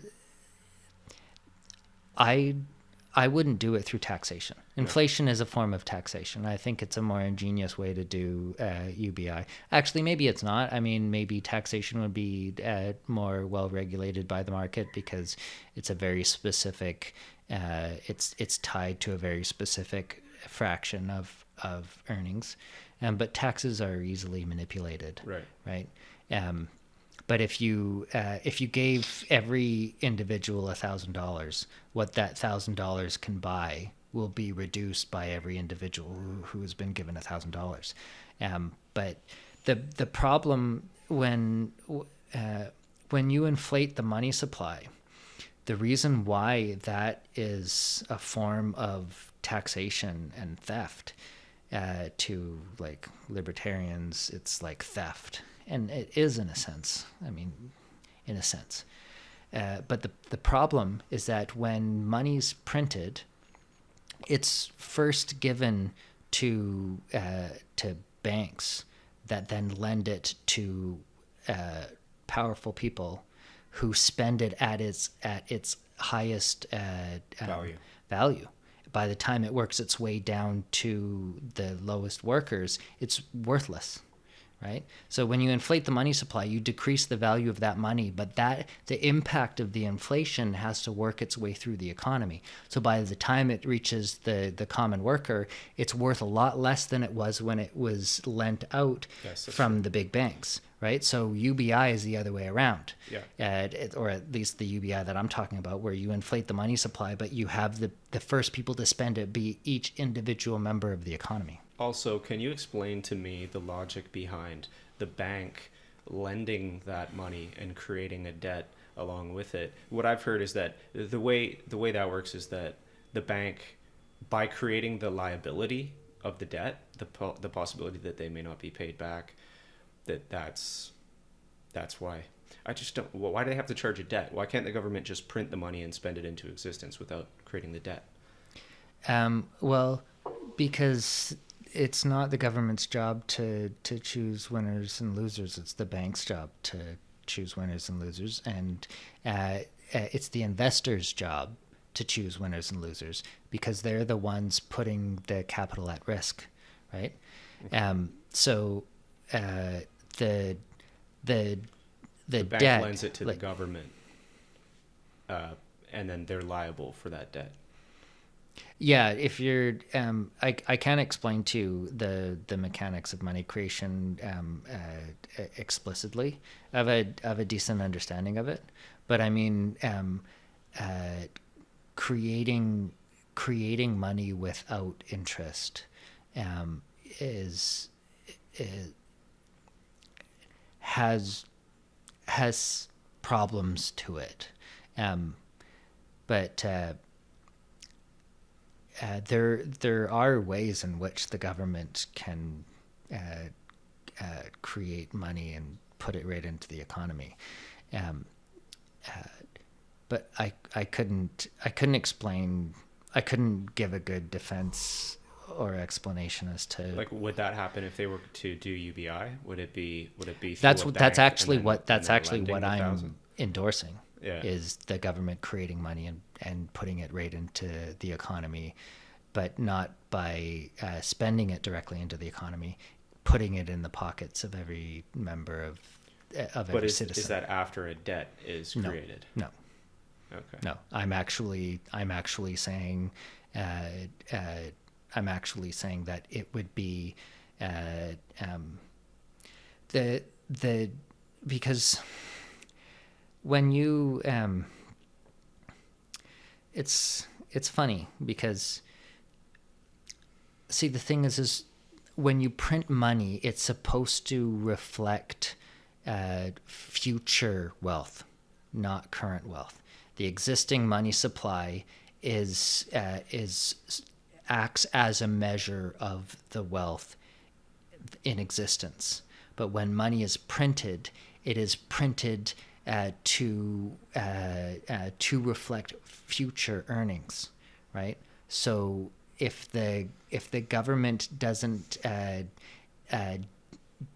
when it prints money and puts it into the economy, if that doesn't generate more wealth and then more taxation to go and pay back the debt, then that money is just pure inflation, right? It's in that ballpark of an explanation as to why it would be a bad thing to have a government just print money into existence by spending it, because it could just throw it away, right? And by making it a debt, those who receive that newly printed money have To be responsible with it. Yeah, they have to make a profit from it, so that they create the future wealth that money was printed to represent, right? If you didn't do that, then money printing and wealth creation would become free-floating variables, right? Have you heard like Peter Joseph's The Zeitgeist films criticism of that system?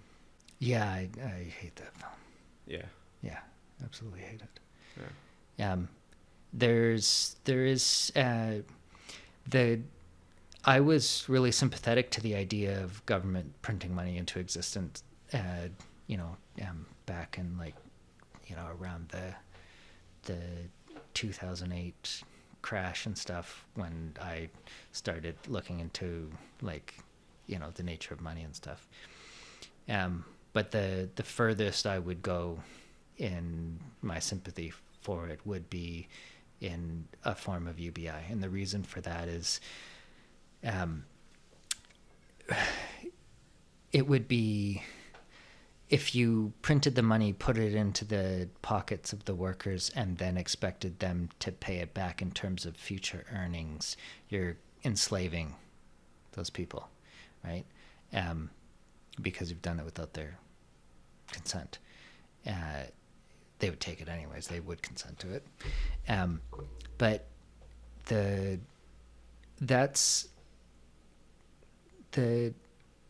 you would have to manage the amount that you give people, and you'd have to, because it is going to inflate the economy, and you're going to have to keep up with that inflation, and that the measure of inflation, like what that money ends up producing in terms of wealth, is going to be very hard to measure.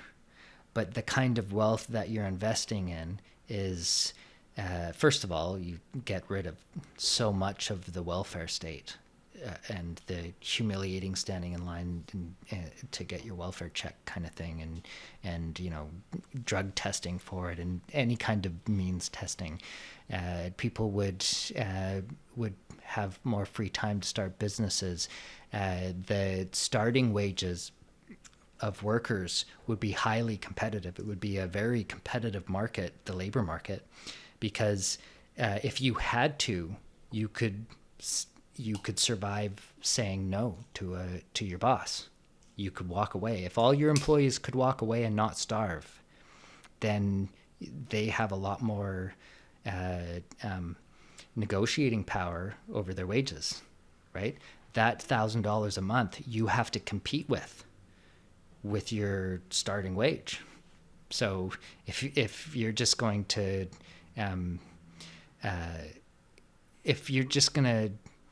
you would have to make it worth their time to give up just freeloading off of the $1,000. What about the idea that prices would just go up? People would just raise prices right away if there was UBI.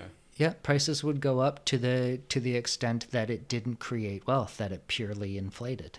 And this is what I'm saying, that would have to be worked out in the math. But what I'm saying, it's the humane thing to do to pay for some freeloaders, so that the bottom of the economy isn't life or death for everyone there, right? It should be decent life to not fun life. I don't know if I mentioned to you, I did have a UBI debate on the podcast with Eckham. Yeah. And another objection he had was that, well, Canada's society's functioning great. The people at the bottom, they're not dying. Anyway. People at the bottom are dying. Suicides and suicides. And there is actually like serious problems with malnourishment and like First Nations. Right. There is some absolute poverty in Canada. Yeah. So, I mean, sure, Canadians aren't dying, but UBI isn't just simply to stop people from dying, right? That's what the welfare state is for there to be a safety net. UBI is just a much more efficient way of doing that safety net. You could cut out the welfare, other programs. It would, yeah. And there's a lot of money. That's the reason why there's a lot of right-wing support for UBI, is because it replaces a lot of bureaucracy, and bureaucracy by its nature destroys wealth. I probably won't get into a good defense of why that is, but bureaucracy is parasitic in nature.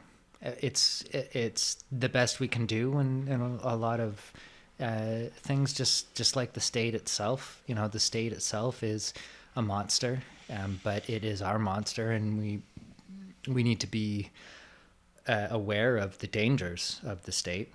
But people who want to get rid of the state, I think, are deeply mistaken. Yeah.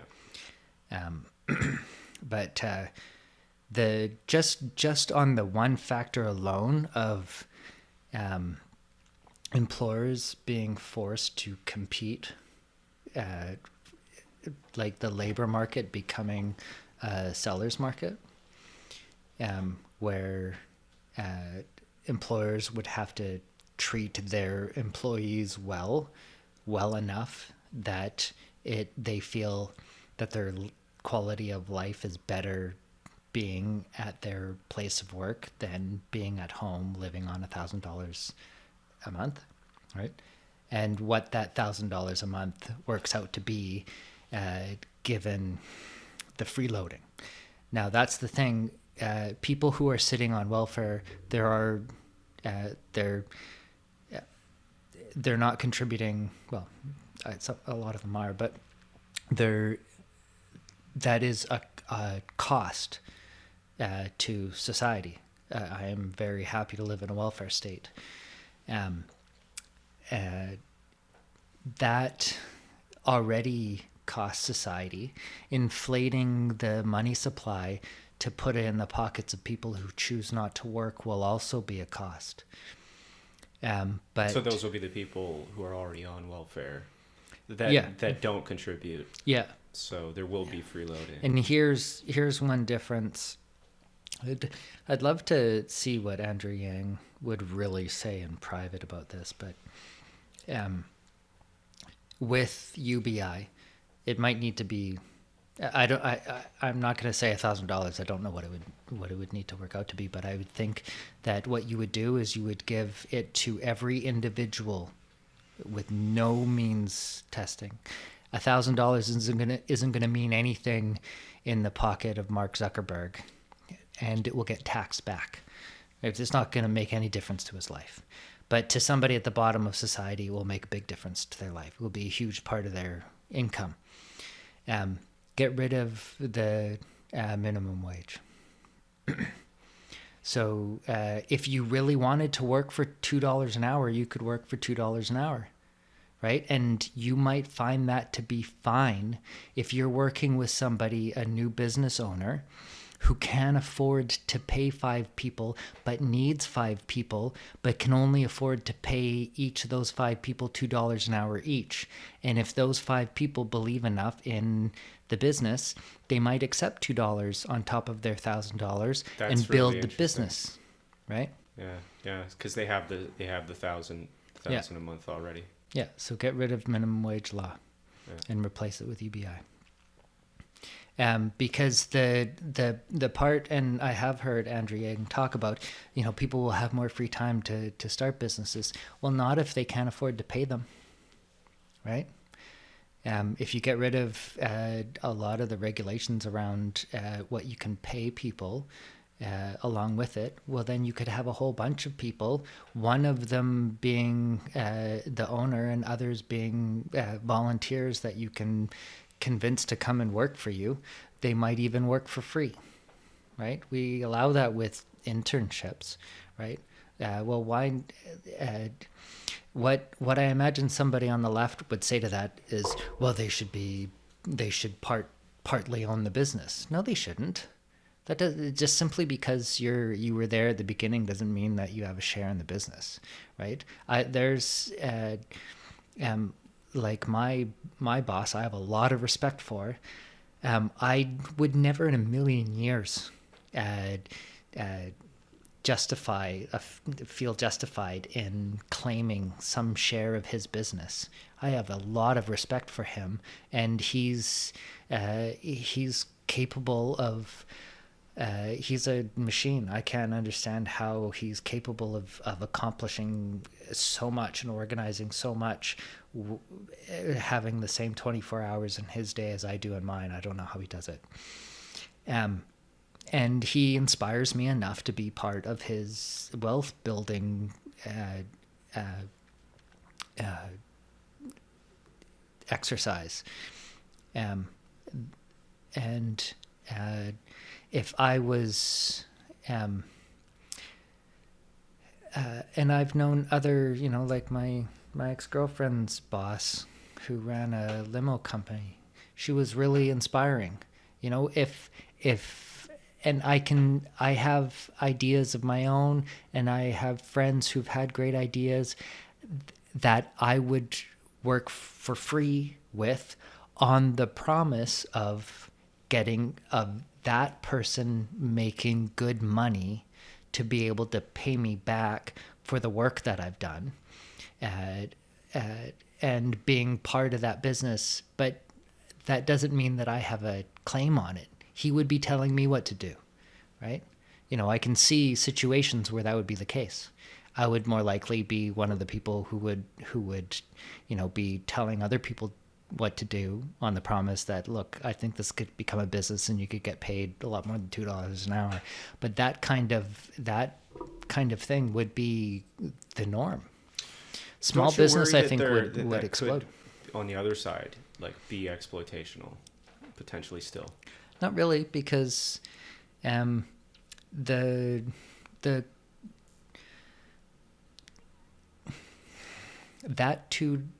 that $2 an hour, it even if it could mean very little compared to that $2 an hour could just be like symbolic to somebody. What about it doesn't make a big impact on their life, but it's still something that they want to do.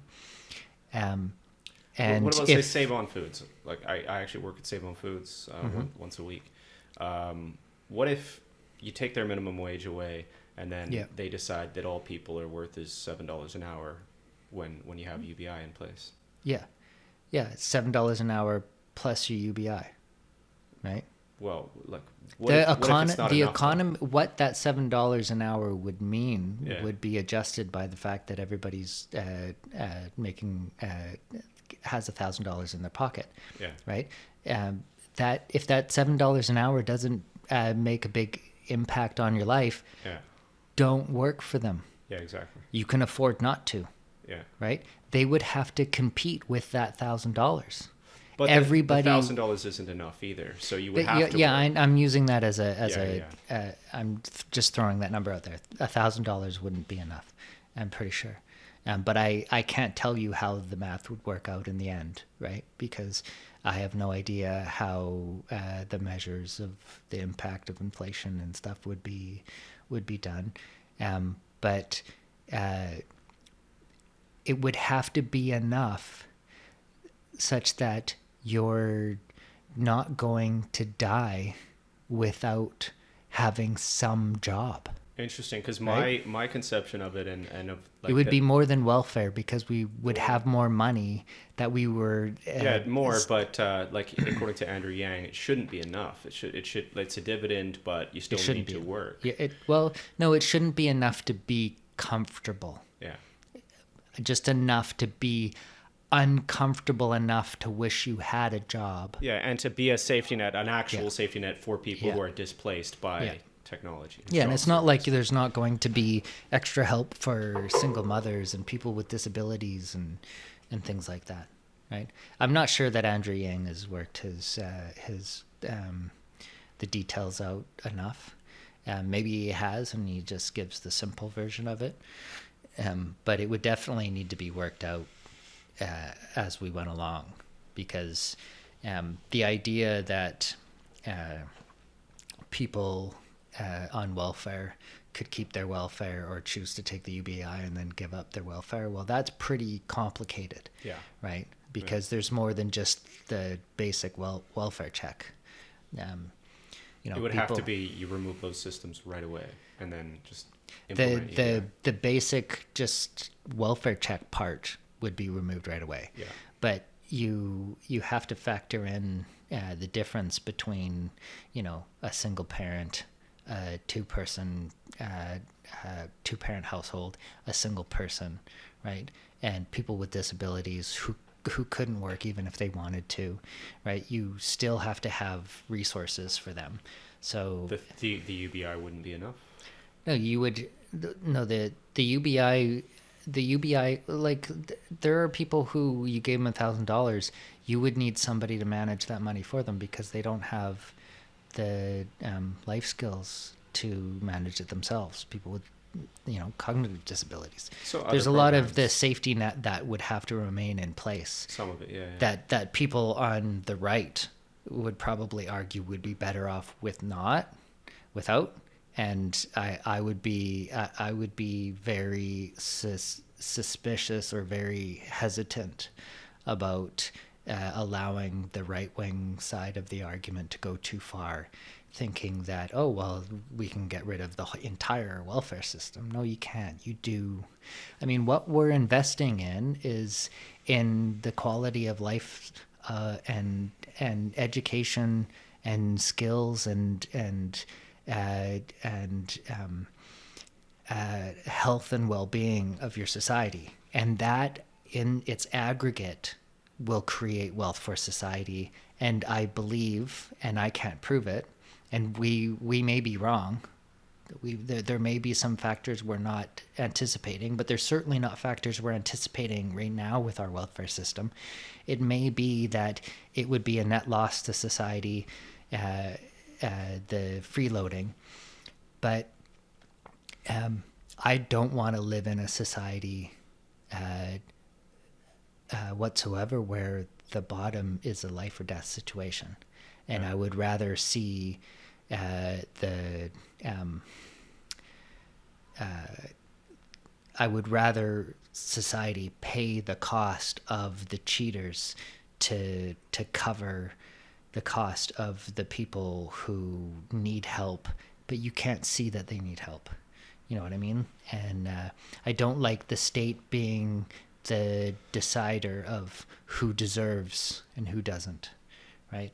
So keeping it simple keeps the cost of running the bureaucracy down, because the bureaucracy is parasitic and it's humiliating, and it's judgmental, right? Like who deserves the money? It's the state's place to say, right? people with disabilities, there's a lot of underappreciated and unknown disabilities that put some people at serious disadvantage, and they can't advocate for themselves, and they struggle in ways that they might not if it wasn't life or death.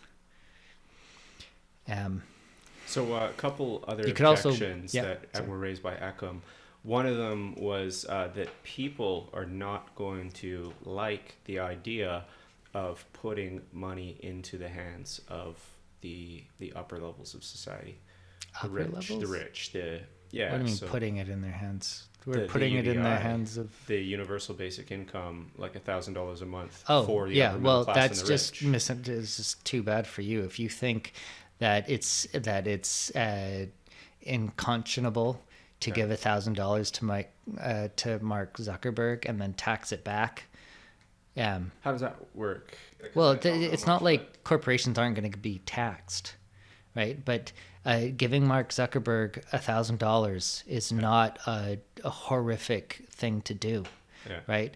The cost of means testing Yeah. to decide who deserves that $1,000 and who doesn't is Right. more expensive than just giving Mark Zuckerberg $1,000 and So taxing you're it in back. agreement with me then that the benefit that the other 99% of society gets from it far outweigh the injustice of the top 1% getting Yeah, it. no, that's purely it's way over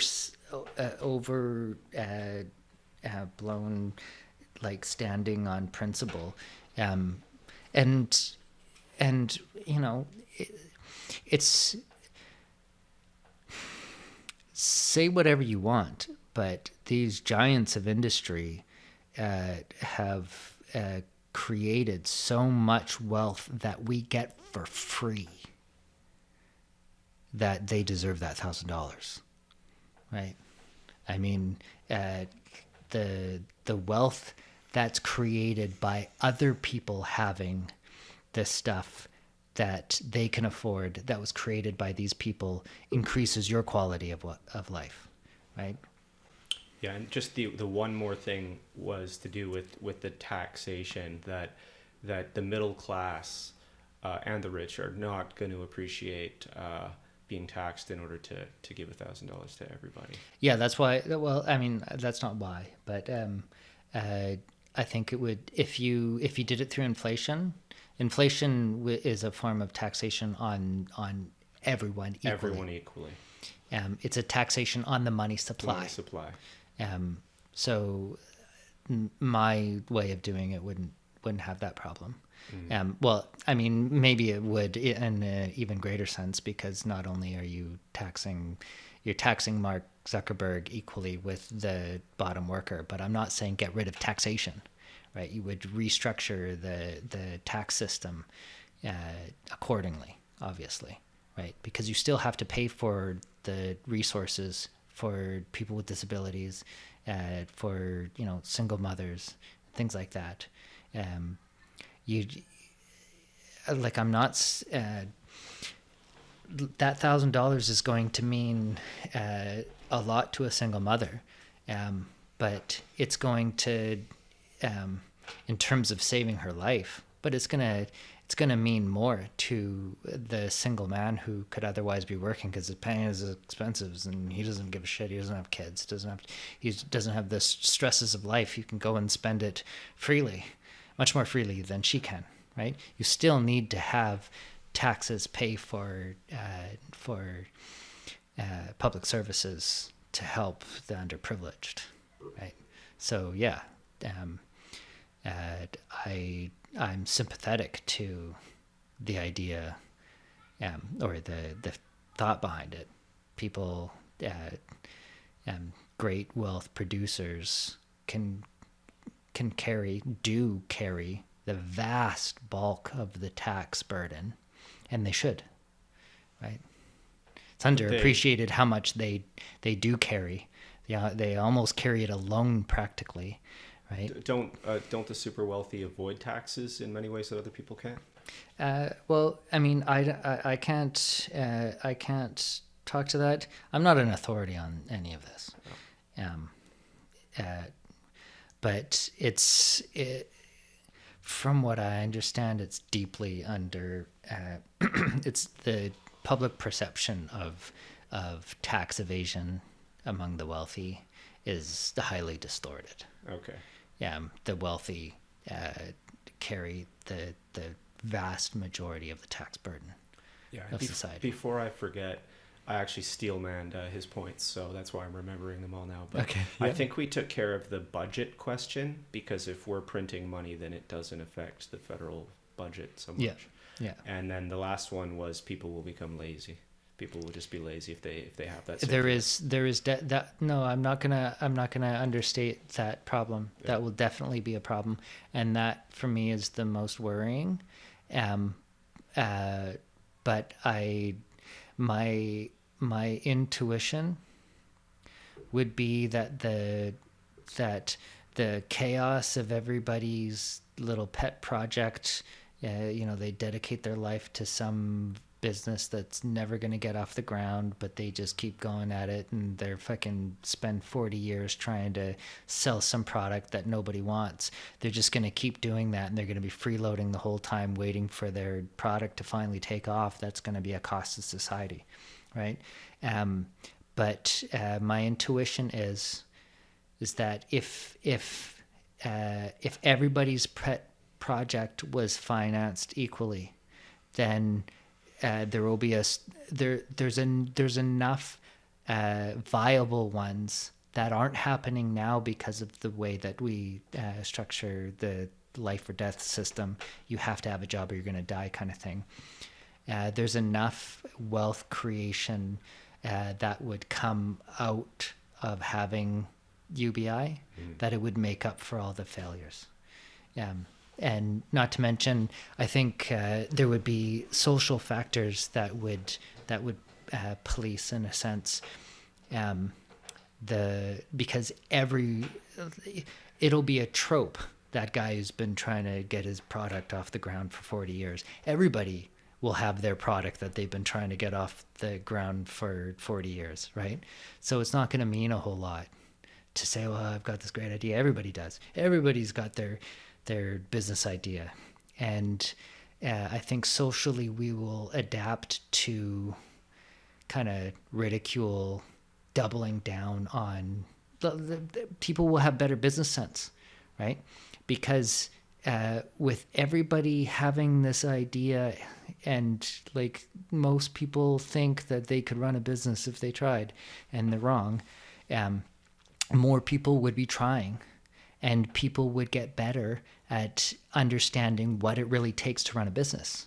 And that would become social knowledge, right? My intuition is that the innovation and the social knowledge of starting businesses would create more wealth than those few people. And I'm sure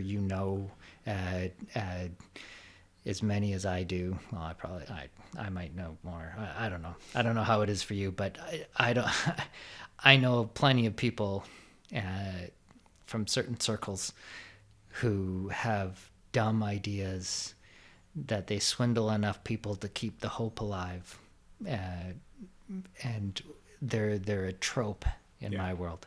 And I think that would just become a bigger phenomena, and the world would socially adapt to that, and it would be a common discussion. People would be talking about their business ideas all the time, and it wouldn't be a life or death situation, but there would be real empirical knowledge that would come out of it. We would see who would succeed, and we would know they all that the self-made ones all started with that $1,000 a month. Again, I'm just throwing that number out there.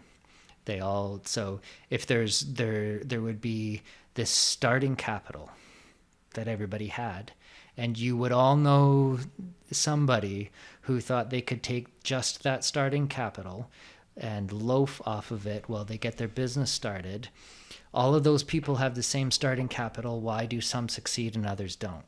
and it would become common knowledge. Oh, well, yeah, he's not going to be one of the ones that do it, but there would be plenty that do, right?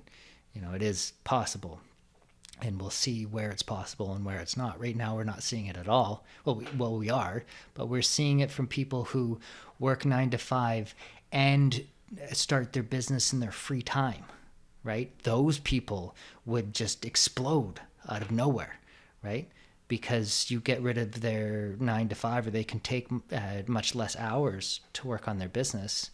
Those are hardworking people, and it's the cream of that crop that make it in this world, because they have to do it on their own time if they don't have financing that comes from family or investing and that sort of thing. But this would just be a general investment in the indiscriminate investment in the workers. I think it's better than socialism, because it's capitalism, and capitalism works, and socialism doesn't.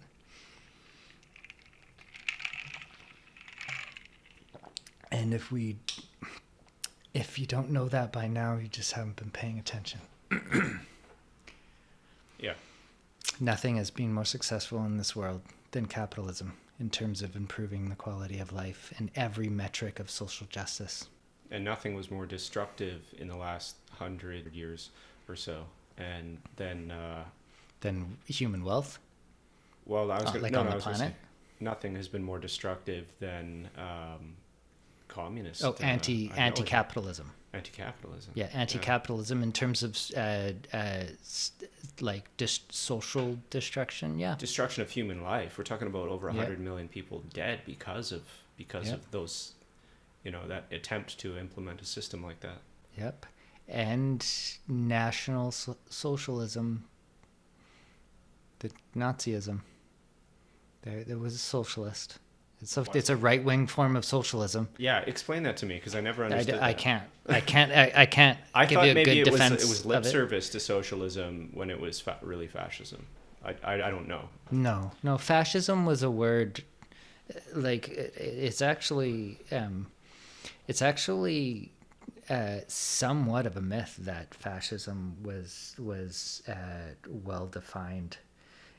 Fascism was also, at that time too, the name of everything that was pro-capitalist. To the socialists at the time, everything that was pro-capitalist was fascism. Yeah. The phenomena of calling every capitalist and every capitalist adjacent thing fascism, that was real at the time too. Right. Well, yeah. When I think of fascism, I think of it more in terms of it has a very sort of biological understanding of humans, and it believes in it's like a strong man. That's like the farthest right you can go. No, the materialism and biological realism, that was in socialism too. They just had different theories of it. But Marxism is based on materialism. Yeah, it's actually really hard to appreciate that the atheist materialist part of Marxism. It's a very core part of Marxism. Yeah. Taking the idealism of Hegel and turning it into a materialist philosophy. Huh. It is. But it seems to deny the natural hierarchy and potentially the natural violent, aggressive instincts that humans might have. Yeah, it denies all that. But it's not like the fascism just takes that to its extreme and puts the boot on people's throats. That was my understanding. Well, I mean, it's if you look at them in terms of being sociobiological, having sociobiological underpinnings, the fascists were closer to being correct, but they're both wrong. And running a society based on social Darwinism is completely unconscionable. Yeah. One thing that people underappreciate about natural selection is it's horrible. Evolution is a horror show, right? We got here through rape and murder. Yeah, but it's also left us destruction. with some undesirable impulses yeah. and instincts. Yeah, also. Yeah. Right? The story of evolution is not better things arising naturally. It's better things arising in spite of nature, right? Yeah. Because everyone loses except for a few. Yeah. And those the fit, they're more lucky than they are fit. Right? They were born that way. Right? By definition, is luck. Right. And they survive in spite of things, right? Yeah. They didn't do anything special to win their place. No, the nature of the environment changed such that what it meant to be lucky changed. Right. And nature killed off everyone else. It's death and destruction. There's nothing more horrible than natural selection. Right, and see, it seems like the far left Marxism seems to miss all that. Like it's a very common thing. They think that the opposite of bad is good, right? So they see the horribleness in the Darwinist vision, so they throw it out and they have this blank slate view, right? They just take the opposite view. It can't be true that social Darwinism would breed better, stronger humans. No, it's in fact true. We could breed humans to be more intelligent, to live longer, to be stronger. We could breed humans to be anything. And it's unconscionable for us to try for very many reasons. Yeah. Right? And plus, we know better now. We wouldn't need to do it. We wouldn't need to do breeding programs. But it's like this phobia that the left has of the world giving uncomfortable answers to uncomfortable questions. You know, there are just some horrible truths of the world, right? Like different populations have different IQs. Sorry. Yeah. I'm sorry that the world is unfair. Yeah. Right? Like, I didn't get the best of it. My IQ, I have no idea what it is. I'm kind of afraid to find out because I'm kind of an idiot savant. I don't manage very well in the world. I have a really hard time taking care of myself. And I didn't get the whole package, right? You know, like, I'm smart, but I can't manage my life, so it doesn't mean a whole lot. You know, I could be a great academic in many different ways, but I can't do school. So I'm kind of fucked, right? And that's a biological reality. There's also, you know, definitely nurture parts to that too. But that's just fucking bad luck. And I believe in taking care of people who have had bad luck. I believe, you know, I don't believe that I deserve to be taken care of, but I think I want to live in a world where we take care of people, right? But if you won't acknowledge the brutal reality that has the world be such that it is, then you're never going to do anything about it, you know? So they like keep defaulting back to this blank slate thing, and they have various ways of justifying how that's not actually what they believe, but they just run fucking like circles around themselves trying to explain away what effectively is acting as if there's a blank slate, Right. you know. But it's like a mythology. It's like they have their mythological creatures, which are these abstractions of what used to be like the proletariat and the bourgeoisie. Now they have, you know, everything from like the 1% to lesbians. And, yeah, blackness, whiteness, and you know, the hierarchy of oppression and things like that, right? Yeah. Yeah. How long have we been going? About 2 hours and 50 minutes. 58 minutes? 50 minutes. So we're wrapping up to do you want to quickly try to tackle the reincarnation? I could tell a story that I wanted to tell. Sure. Or we could just wrap it up. It does seem like we got a good discussion. Unless you did. want to. We can always go back to the other topics for another time. Yeah, that sounds like a good idea because this was a nice little nutshell. Yeah. Nice. We could put a nice bow on that. Come up with a decent title. Yeah, sounds good. It was a good discussion. Yeah, thanks, I Michael. really enjoyed that. Yeah, me too. Right on.